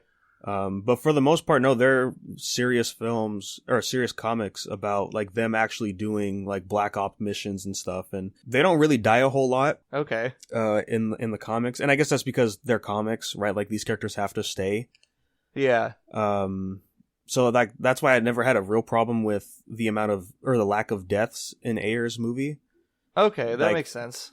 Like, the deaths, I think the deaths in Ayer's movie mattered, right? Slipknot, it shows that, like, oh, we're not playing around. We will just kill you with no hesitation if you don't follow orders. And then Diablo's Sacrifice, is a good one as well. And again, in here, I don't mind, like, the amount of characters dying. It's just the way they died that kind of bothered me, except for Weasel. That makes sense. The Weasel scene made sense, because I'm like, oh, God. this is James Gunn stuff, so yeah. Well, and like, I love the whole implication of that, right? Like, that Weasel's death is caused solely by mismanagement. Like, it's it's because nobody looked to see if Weasel swam, and like, everyone else assumed somebody would look that up, but nobody did. And I really dug that part of this movie, that Amanda Waller is working with, like, just a very realistic management team where it's just like, yeah, we don't look into things as much as we should. Yeah, like that's my other problem with the movie too.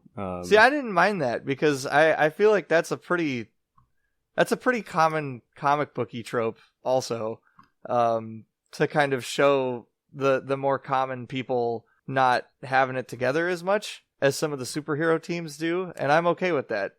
But my thing comes from Amanda Waller herself. I don't really like a whole lot of what James Gunn did with her. She doesn't feel as intimidating as she does in Arrow or in David Ayer's movie. And then my thing too, when what was his name, like Josh or whatever, where he's like, you really weren't going to do all the things you said about Bloodsport's daughter, right? She's like, you don't know the half of things I do. For me, I think if you're working with Amanda Waller, you know the type of person she is. And, for them to be like, oh, she's actually an awful person, and then ends up, betraying her in the end of the movie, just doesn't make sense to me. Yeah, I guess I kind of see that. I almost saw this as like she like gathered like a B team of people from like Task Force X or whatever, and that's who she was working with, was like kind of like, oh, this is like the off week crew that we're working with this week, which is why like so much stuff gets like missed out on and things. I think if they had like a joke about that or something in there, that would have been cool too. Yeah, that just bothered me, because I'm like, that's stuff like Amanda Waller wouldn't be okay with. I think them doing the Deadpool of like who's gonna die first, I think that's fine, because like they're just so used to having all these people die. But some of that other stuff, like people not agreeing with Amanda Waller's decisions part of it makes sense, but the other part just, I'm like, no, but that's who she is. Like, people understand that's how ruthless she is. Like, the way Rick Flag was mad at her in this movie for trying to cover up the U.S. working on the Starro project. Yeah. And then going to Ayer's movie and, you know, she murders all her staff because they weren't supposed to see the information that they had. And he's like, no, I get it. That's cool. You know, I'm not here judging. Like, I've done my fair share of bad stuff too. Yeah. It's the stark differences between what they did with these characters that bothers me. Okay. That makes sense. There's a lot of different characterization going on here in this one. Yeah. Sure. And I mean, that's really just them too, because Harley is still the same. You know, like Margot Robbie does a great job, but you don't really need to change a whole lot. I think to an extent. I feel like this version of Harley was a lot more focused. In terms of some of the stuff going on with her, whereas I felt like the first movie was kind of like she's just a crazy person, and that was like her whole thing. Like that's all she that's really true. had. Yeah, there's like she's just wacky, she's talking to herself and all that. Yeah, but this one there was a much more focused. Like it felt like there was a lot more research done on like how to make her funny, I guess. So you'll know this because I haven't seen it, but does she carry anything over from Birds of Prey into this movie? No. Okay. See, I feel like Birds of Prey Harley links up a lot more to the original Suicide Squad Harley in terms of just being very random and stuff. Okay. Whereas this one, like, yeah, she's a crazy person, but there's still like a purpose to what she's doing most of the time. Whereas she's more I feel coherent. Like in the first Suicide Squad and in Birds of Prey, it's kind of like she's more along for the ride, whereas in this one she's making a lot more decisions. Okay. And she's got a lot more. She actually has like a whole bit of like psychoanalyzation and stuff in this movie where she doesn't do that in any of the others. So like you get a little bit more of like, oh yeah, she was a psychologist at some point, you know, like, or a psychiatrist. Yeah. So there's a little bit more of that going on. I just didn't feel a huge stark difference with her. That makes sense. Yeah. I guess but you are right. She is more coherent and stuff in this movie. Yeah. And I like her whole little side quest with Javelin. I dug that whole bit quite a bit. I thought that was really fun. And I like how they play up like she's going to kiss him and then she just smacks him on the cheek a couple times. And it's like, for what? Mm-hmm. What's the javelin for? What's it for? And I'm like, that's great. Yeah, that's that level of humor I like in here because it makes sense with Harley Quinn. Yeah.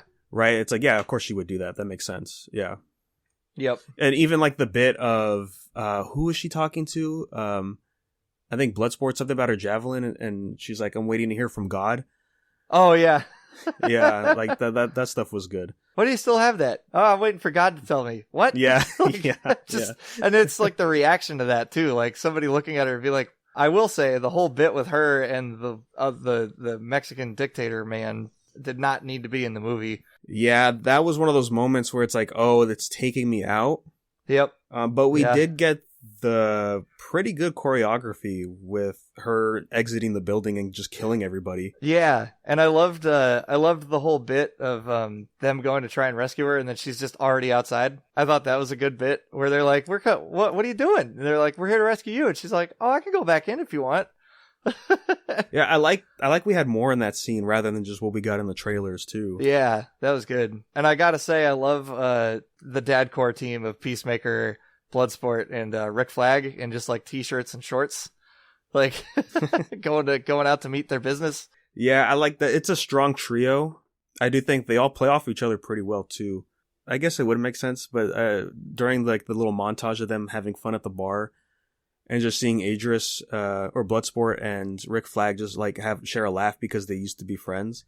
Yeah, I like that. It threw me off for a little bit because I'm like, well, like Bloodsport became like a hitman kind of thing, and there was that conflict with Deadshot and Rick Flag, but I'm like, but Rick Flag's also used to this, right? He's been doing this for a good while, so I think he would sort of like ease off on the seriousness and all that stuff. Yep.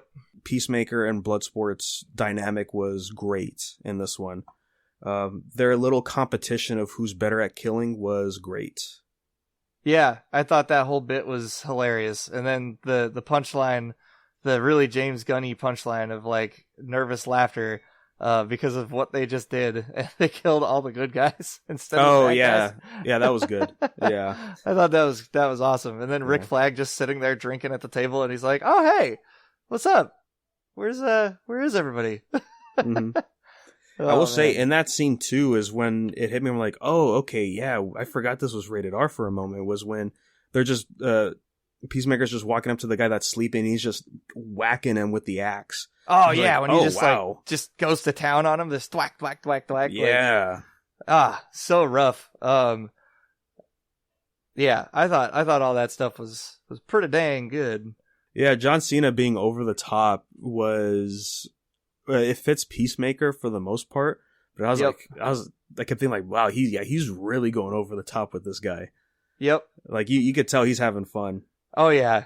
It makes me really excited to see the show he's going to be in. Yes. Which, did you hear the interview with James Gunn about that? Not all the way through. Well, the only big thing is right the post-credit scene for the movie is that Peacemaker is alive, and James Gunn stated that he was originally going to stay dead in the movie. But because he's having his show, we had to keep him alive. Oh, interesting. Yeah. So I guess that's the one studio push. But I thought it made sense that he would stay alive.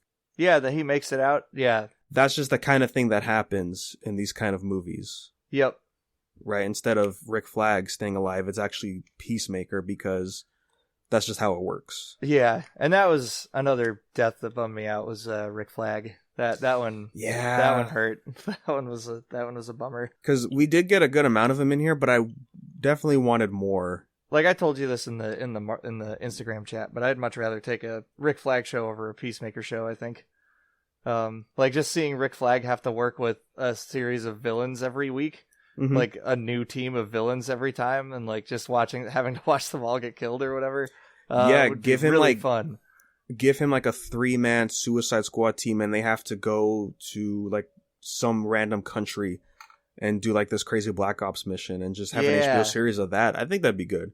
Yeah, like that would be super entertaining. And that actor, I'm forgetting his name, but he can carry a show. Joel Kinnaman. He did Altered Carbon. Yes, his main show, and that's really good. Yeah, I was bummed out to see him go. But it adds more to Peacemaker's character. I think he's going to have a lot more depth going forward. Because I think there was also like some news about it that the show's going to be a little bit more serious. Really like that transition of after he killed him, he's sort of like it sort of hits Peacemaker back into reality of what he just did. And then that's why he hesitates to kill Ratcatcher 2 when she gets the floppy disk. That stuff was really good. And I loved Ratcatcher 2 and her whole backstory with Taika. Being her dad. When I saw the death first time, I'm like, was that Taika? Yep, that was the same thing I did. That was a great part. I love all their backstories, actually. I think all their backstories are really cool. I love King Shark. King Shark's like the highlight, I think, for me of the movie. Like, I love him. He's just a big teddy bear. I only know the Flash origin story from the show, so I don't know if that's the one to pick or if it's the one that they picked in here, Nanawe. Yeah, I have no idea what the backstory is, but I just dug how kind of big and dumb he was. I don't know. I'm always a sucker for those kind of characters. Like, I was like, man, you feel for him in the scene where everyone's having a good time and then he's just hiding in the van. Yeah, and he's like bobbing his head to the music in the van. It's so good. Okay, so just going through the wiki real quick. This version is the original one. Yeah, I dug it. I thought he was really cool. Definitely a lot more interesting than Killer Croc. I am curious to see how many reshoots of Killer Croc is in that movie. Yeah. Like listening to Red Letter Media's review for The Suicide Squad, they touched on Ayer's movie as well, and they said like, yeah, I'm pretty sure there was more of Killer Croc saying that he's beautiful and all that, but they just cut it all out, so it doesn't make sense in the movie. Him wanting BET is a little on the nose, I think. That's a weird thing to have in that. Yeah, I would agree. Pretty good stuff though, all around. I think for most of the characters, I think that's definitely like the story of the movie's kind of whatever. But I think the overall like all the characters in general are pretty neat. Yeah, I think that's the strength of Suicide Squad is that like they're on a random mission that's kind of low level, but they're expendable if something goes wrong, and you're really there for the journey of understanding the characters. I loved the Thinker, the Peter Capaldi's character, the bald guy. with all the tubes sticking out of his head. Yeah, way better than the Flash's Thinker. I'll tell you that right now. Oh, okay. I haven't seen the Flash's Thinker. Oh boy. Oh boy. Oh, boy. You don't have to watch it. Don't worry. Okay, I won't. Yeah, let's just say the final fight is a mind game, and what does Barry do? He's just running while they're in of course, his mind. because that solves every problem. Yeah, it's for Barry. so weird, man. Just run fast. Yeah, I thought Thinker was okay until they got into, I forget the building's name. Jotunheim. When they get into there, and then we get the reveal of what Starro actually is, and then Yeah. I loved the experiment room in there where they're like pulling a Starro off a guy's face, and like one guy's just like half his body's gone, but he's still alive, and I'm like, oh, that's weird. That's the kind of stuff I was like, there needs to be more of that in this movie. Yeah, and then Thinker showing his true colors. I thought that stuff was pretty good. Yeah, and like how like scenery chewing he got, and like just how intense he was talking about like what was going on and everything. Like that was all great stuff. And I love how he died. Like I thought that was perfect, that he'd been doing all this stuff to Starro this whole time, and then Starro's like, yep, all right, get my revenge. Yeah, way better than how Red Skull dies in a similar matter. So pretty good stuff. And then of course I'd be remiss to not talk about Starro himself. Absolutely amazing. I loved the special effects for it. I thought he looked awesome and gross and great. I love how they beat him too. Like they really have to think about how to take him out. Like there's a strategy to it, which is nice. My favorite part is that Starro doesn't ever truly die, because as long as one of those tiny Starros is still around, he can always come back. Oh, is that what they imply in the end? It's just like a comic book thing. Like as long as a single Starro still exists, like he can always come back from that one. Like he can grow out of it. Yeah. I think again, to me, it feels like it's the same problem from the first movies. Like they're fighting something that's way out of their league. But at least here, the way they defeat Starro is unique. See, I felt like the power sets on these characters were a lot more diverse, which made it a little more easy to believe that they could fight Starro. Well, but at the end, I think the only one that made sense was Polka Dot Man, because he can actually do real damage. Yeah, and that's kind of pretty much it. Because you have other characters just using normal weapons, and then you have Ratcatcher who helps at the end. Like sends all the rats into his eyeball, which was a great scene. Oh, man. The eyeball thing, I wasn't expecting to be like that. I was like, oh, that's pretty cool. Yeah, like it was pretty neat. Like when Harley like jumps into it and and like it's all like blue on the inside, and then the rats come in and it starts getting all red and gross. And but that was just my thing. I'm like, how are they going to fight this Starro? Because like, sure, there's metahumans, but they're not like King Shark really didn't do a whole lot in the fight either. Like he couldn't do real damage. Yeah, I wish King Shark had had a few more good hits in that part, because all he really does is take a bite out of one of them. I think this being a more humorous movie definitely helps with the Starro situation. Mm-hmm. Yeah, of him being the big bad, because that kind of just makes sense for the over-the-top goofiness that could be in here. But if this was like set in the same tone as David Ayers, then yeah, I think people would still... I would still find complaint in that. It's like, that's just something they shouldn't fight. That. I think it's like the over-the-top nature of the movie is what makes Starro work as a character.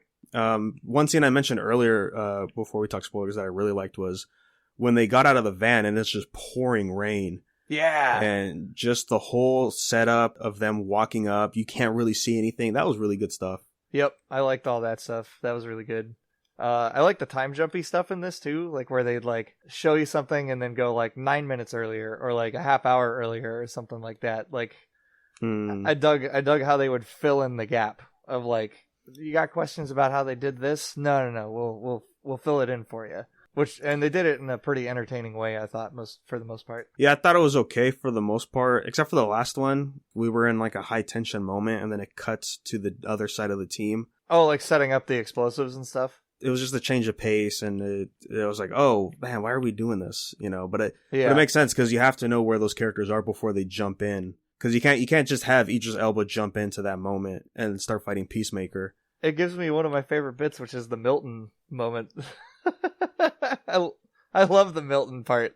We don't have to go into it super hard, but I thought that was hilarious. Like, so funny. Like, who's Milton? And it's like, yeah, he was kind of in scenes, like, throughout the movie, but, like, you don't really pay attention to him. I do like the callback joke with Harley when she calls Bloodsport Milton. He's like, that's not my name. She's like, what? But we had like a 5-minute conversation of that being your name. And he's like, and no, like she wasn't even paying attention at all. Yeah, like totally not like picking up on what was going down. And he's like, we didn't talk about that. That is not what we spoke about. Like, at all. I like the dynamic with Bloodsport and Ratcatcher. Mm-hmm. It's like kind of like the backbone of the movie. Similar to Harley and Deadshot in the prior one. I thought it was good. And man, yeah, Bloodsport's just so cool in this, man. The way his weapons work and the fact that he has like a full-on helmet that actually looks like a comic book design. Yeah, and I love how it like does the thing on his face, like when he like takes it on and puts it off. Like I looked up Bloodsport, the way he works in the comics is it's interdimensional gun parts that he like pulls out of like some alternate dimension space thing and then attaches onto stuff. But in this, it's more of like, it's just on his body. Like, it's just stuff that he, like, pulls off and, like, amalgams into a gun, which I really like. I like that a lot. Yeah, that's cool. Yeah. And and it adds to that scene at the end when they think they're going to die and he's, like, looking at every part of his armor to just try to find a weapon that he didn't use yet. Yeah, and he's got nothing. Like, it's just, like, there's nothing there. I loved all that stuff. I thought it was great. Yeah. I will say I didn't really see the Peacemaker twist coming. Yeah, that was definitely one that I wasn't expecting. And that's a very Amanda Waller thing to do. Because that's like her ringer, right? Like Peacemaker was essentially her ringer in that situation where she's like, I'm going to send all these people in, but Peacemaker will be the guy to actually get the job that I want done finished. Yeah. And then, you think back to the scene where Bloodsport's just like, wait, but he does what I do. Why do we need him? And it's like, that's why. Because he's willing to do whatever it takes for peace, whereas we find out, Bloodsport actually has a heart. Eventually does what's right. He's got a conscience, whereas Peacemaker probably doesn't so much have that. And I gotta say, the whole floppy disk thing, like, oh, we have to send it to the press, I really didn't like that. But it doesn't get sent to the press. Like, that's all Rick Flag wanting to do that. Well, but then Ratcatcher tells Bloodsport, like, oh, we have to do this, and yeah, true, they don't do it in the end, right? But yeah, they don't do it in the end because Bloodsport says, I did what we had to do to get us out of stuff, and that's the most that I could do, because if I didn't do this, we'd all end up dead anyway, you know what I mean? But he saved their lives. I just think the way Rick Flag acted like that, I just wasn't feeling, I don't know. Maybe it's because the gap in time between this movie and Ayer's movie that we don't see, but he was like cool with how Waller ran things in the first one, and I figured it'd still be the same here. Because, what I forgot was that he was the one that kills Slipknot in the movie, right? He's the one that does the first death. Oh, does he blow up Slipknot? Yeah, I just assumed it was Waller. Yeah, so he's totally cool with the whole Task Force S thing, even though he's just like, this is a terrible team, but he'll get the job done regardless. And it is one of those things where like, well, we have to root for these characters, right? Because they're gonna be quote unquote the protagonists, so they should be the good guys essentially. Yeah, to an extent. Yeah, I think that's definitely like one of the things this movie doesn't do a whole lot. Like, I felt like the first movie, maybe the guys in that movie were a bit more bad guys. And in this one, it was a lot more like, yeah, most of them seem pretty good as guys. Yeah, I mean, the only ones in the first movie would be Deadshot and Diablo, because Diablo wants to be a pacifist. Yeah, like those two are probably the two most righteous characters of the first film. Yeah, because everybody else literally just did not care. There's that moment with Harley Quinn. She tells Deadshot, like, what did the world do for us? Like, forget them. Yeah. Let's worry about ourselves. Like, definitely, like, the first movie feels more like they're all villains. And in this one, it feels like there's a more gray mix between the two. That's interesting with the characters James Gunn picked, because, like, Polka Dot Man's not a villain. He's just... It's almost like he's there because they're helping him with this disease with the power dampener. Yeah, like he's just too dangerous to just be out and about type deal. Yeah, and Ratcatcher, like she's not evil at heart. She was just at the wrong place, wrong time to get captured. And then King Shark, he's a metahuman, so they have to take him. Yeah, overall, like the morale is a lot better in this one than the other one. Mm-hmm. I would agree with that. I think the first team they show is probably more just straight villains, like all the people who die. Yeah, like Captain Boomerang, Savant, Pete Davidson's character, whatever his name is. Weasel, who they describe having killed like 6 children or whatever. Blackguard is Pete Davidson's name. Blackguard, yeah. I don't know. I don't know who he is. Don't know, and he Doesn't died matter. early, so who cares? Yeah. Don't matter. Yep. Yeah, but yeah, definitely that team would be more like, yeah, forget this country. Let's just get out of here. That's not what we're here for. But the team that ends up doing the job and saving the day is definitely a team that's like a little bit more dedicated. Like I'd say even Peacemaker to a point isn't necessarily like a villain. Like his intentions are true, but like it's the way he goes about doing stuff that makes him a villainous character. Yeah, like if he was ordered to fight Starro, he would. Yeah, exactly. And also I think with this team that survives, James Gunn has more to work with because of that morality that they have. Yeah. Versus the other team where they're just straight up assholes. There's really not a lot of room for more growth for them because why would they change? Like there's no reason for them to alter themselves in any way. So I guess in that aspect, yeah, I would say like it's a strong team that James Gunn picked for the main cast. Yeah, that's why I have a tough time picking between the two.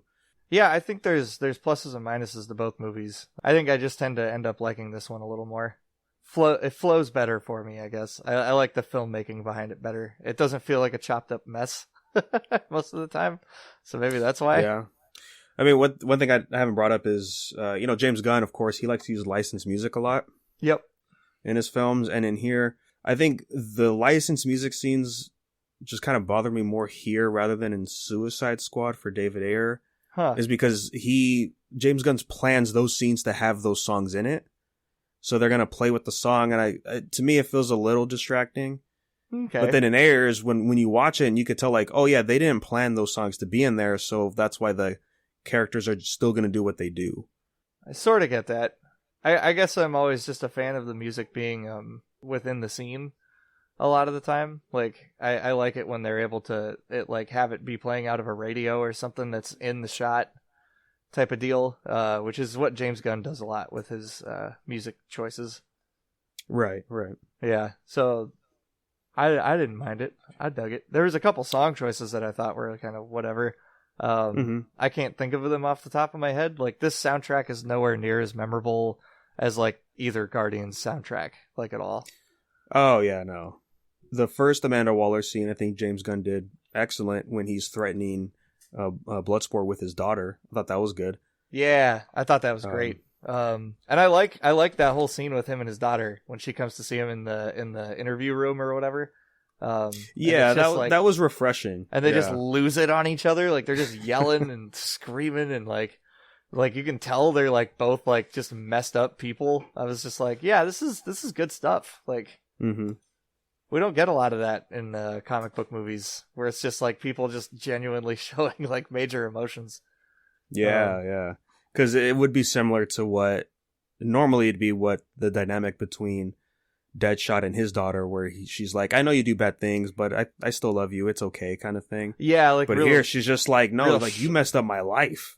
Yeah, like I need to get this out now. And he's like, I didn't ask to mess up your life. I didn't ask to give you a life. Like, I was like, whoa, we're getting some real deep cut stuff here, man. This is intense. It's good, yeah. I don't think showing the Suicide Squad on the news was a necessary thing at the end when his daughter's like, oh, that's my dad, you know? That felt like a studio, like we gotta have some little wrap up moment with those two characters. Like they gotta have that little scene. Yeah, because now he's actually doing the right thing and the audience, like I guess the audience would want satisfaction. Yeah, between like their banter in the first act. Yeah, I could see that. There needs to be that resolution to him and the daughter. So I get why it's there. It just felt a little that part in particular was like pretty schmaltzy. Like post credit scenes were both good. Like Weasel getting up and running off, and then Peacemaker still being around. Like those were both solid. Oh, another Amanda Waller thing I really liked was her tipping off that the first team landed there on shore. Right, like she made sure Pete Davidson's character was gonna... Oh, like rat him out? Yeah, and it's like, oh no, yeah, Amanda Waller set that up, so that way the real mission that Bloodsport's team can do goes off without any real problems. Yep. It's kind of crazy that Amanda Waller already had like the thought to like put Harley and Rick Flag there, like try to get him killed off early because she's like, I don't like these people. I'll put them on the A team, and then the B team will handle it. Like. Well, I guess, yeah, because just Rick Flag's just too good of a person. Yeah, probably. That's I kind of what I guess. thought. Like, he's too good at his job. I think the only character that I was kind of bummed about, like, was just that, like, I knew she couldn't die was Harley. I was like, there was stuff in the movie that I was just like, this feels just very plot armory with her character. Like, she's getting tortured, but I know nothing's actually going to happen to her. Well, like the opening scene of everybody dying, like, oh, she's gonna survive because, yeah, she's just too important for the movie. Yeah, she's just Harley Quinn. She's too important for the overall DC universe at this point. Yeah, she won't be dying Anytime soon. Nope. Nope, not until we get to the nightmare sequence. Yeah. Right, if we ever get to that. If we ever get to it, yeah. Yeah, that's probably, like, my other biggest complaint is just, like, knowing that anybody else in the movie could die, and Harley just won't. I could use a little bit more risk with her character. Yeah, I mean, you could tell which characters are not gonna die. I was hoping Polka Dot Man would be one of them, but nope.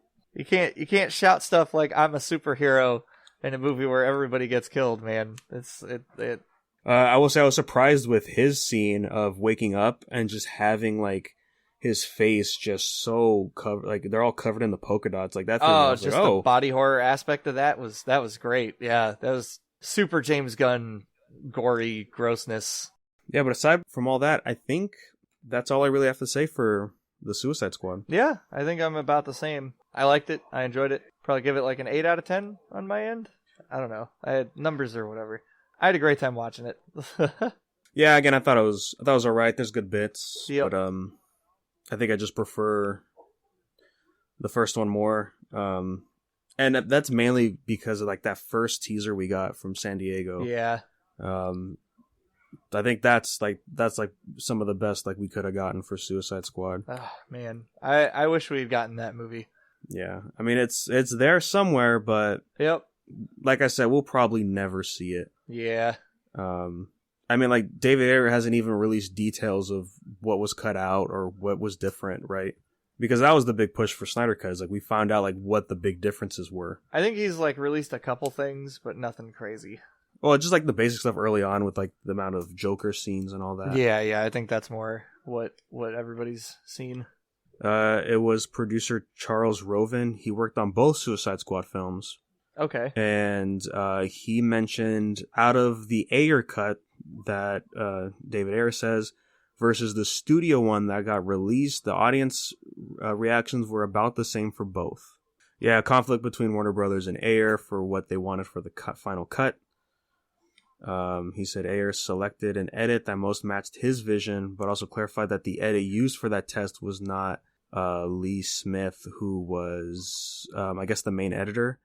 Okay, so since they both tested the same, this producer, David Ayer, and Rich, the guy who ended up being the main editor for what we got, and the heads of DC at the time, they all sat down in a meeting and tried to figure out which one would be the better one for release. Okay. And so we wound up with the one we got, which, you know, I mean, it did really good in the box office, but... Yeah, it made good money. Yeah, it won an Oscar. Yeah. Best makeup. Yeah. Killer Croc. Best makeup. Yeah, that's right. Yeah, that's crazy, huh? Yeah, that's the one it won. But all right, guys, I think it's safe to say we could finally wrap up here. Yep, I think we've talked that out. Yeah, we'll be back, talk more What If, and, well, I guess Shang-Chi would be the next big episode. Yeah, I will have a big thing to talk about probably next week about Shang-Chi. If you're down to meet up, we can do the same kind of thing we did with Black Widow, because I'm going to the red carpet premiere. Woo! So I will have some info about that. Yeah, well, okay, we'll be back soon for that. Get your initial thoughts, talk more What If, whatever news we get. And so, in the meantime, Jake, where can we find you at? You guys can find me anywhere on the internet at Corruption Cosplay with K's. Shattered Past from Crimson Vision Studios is still chugging along. They're working on the script and shooting new scenes. So I'm just waiting to hear back on when I'm going in. Otherwise, cosplay side, pretty low key stuff. Still waiting on those Superman photos to come back. So just keep an eye on there for any updates going on with my cosplay stuff. Danny, where can we find you? As always, you can find me at Negator7 anywhere on social media, as well as Unverse Podcast. I mainly do manga reviews over there. every week if you're interested in those. Also, update for the show. I didn't realize it when we switched over main hosts. There was only 100 episodes out at a time. That is fixed, so majority of the episodes are back up if you want to hear some of the older ones, but I do have to re-upload a few that got taken down. One of them was the Suicide Squad episode, and that'll be back up by the time this episode is out. And then, of course, Marvel Talk Cast on Instagram if you want to stay up to date, and then marveltalkpodcast@gmail.com if you have any questions or comments. We'd love to hear your thoughts, and we could always bring those up on the next episode. So thank you guys, and as always, what are we, some kind of Suicide Squad?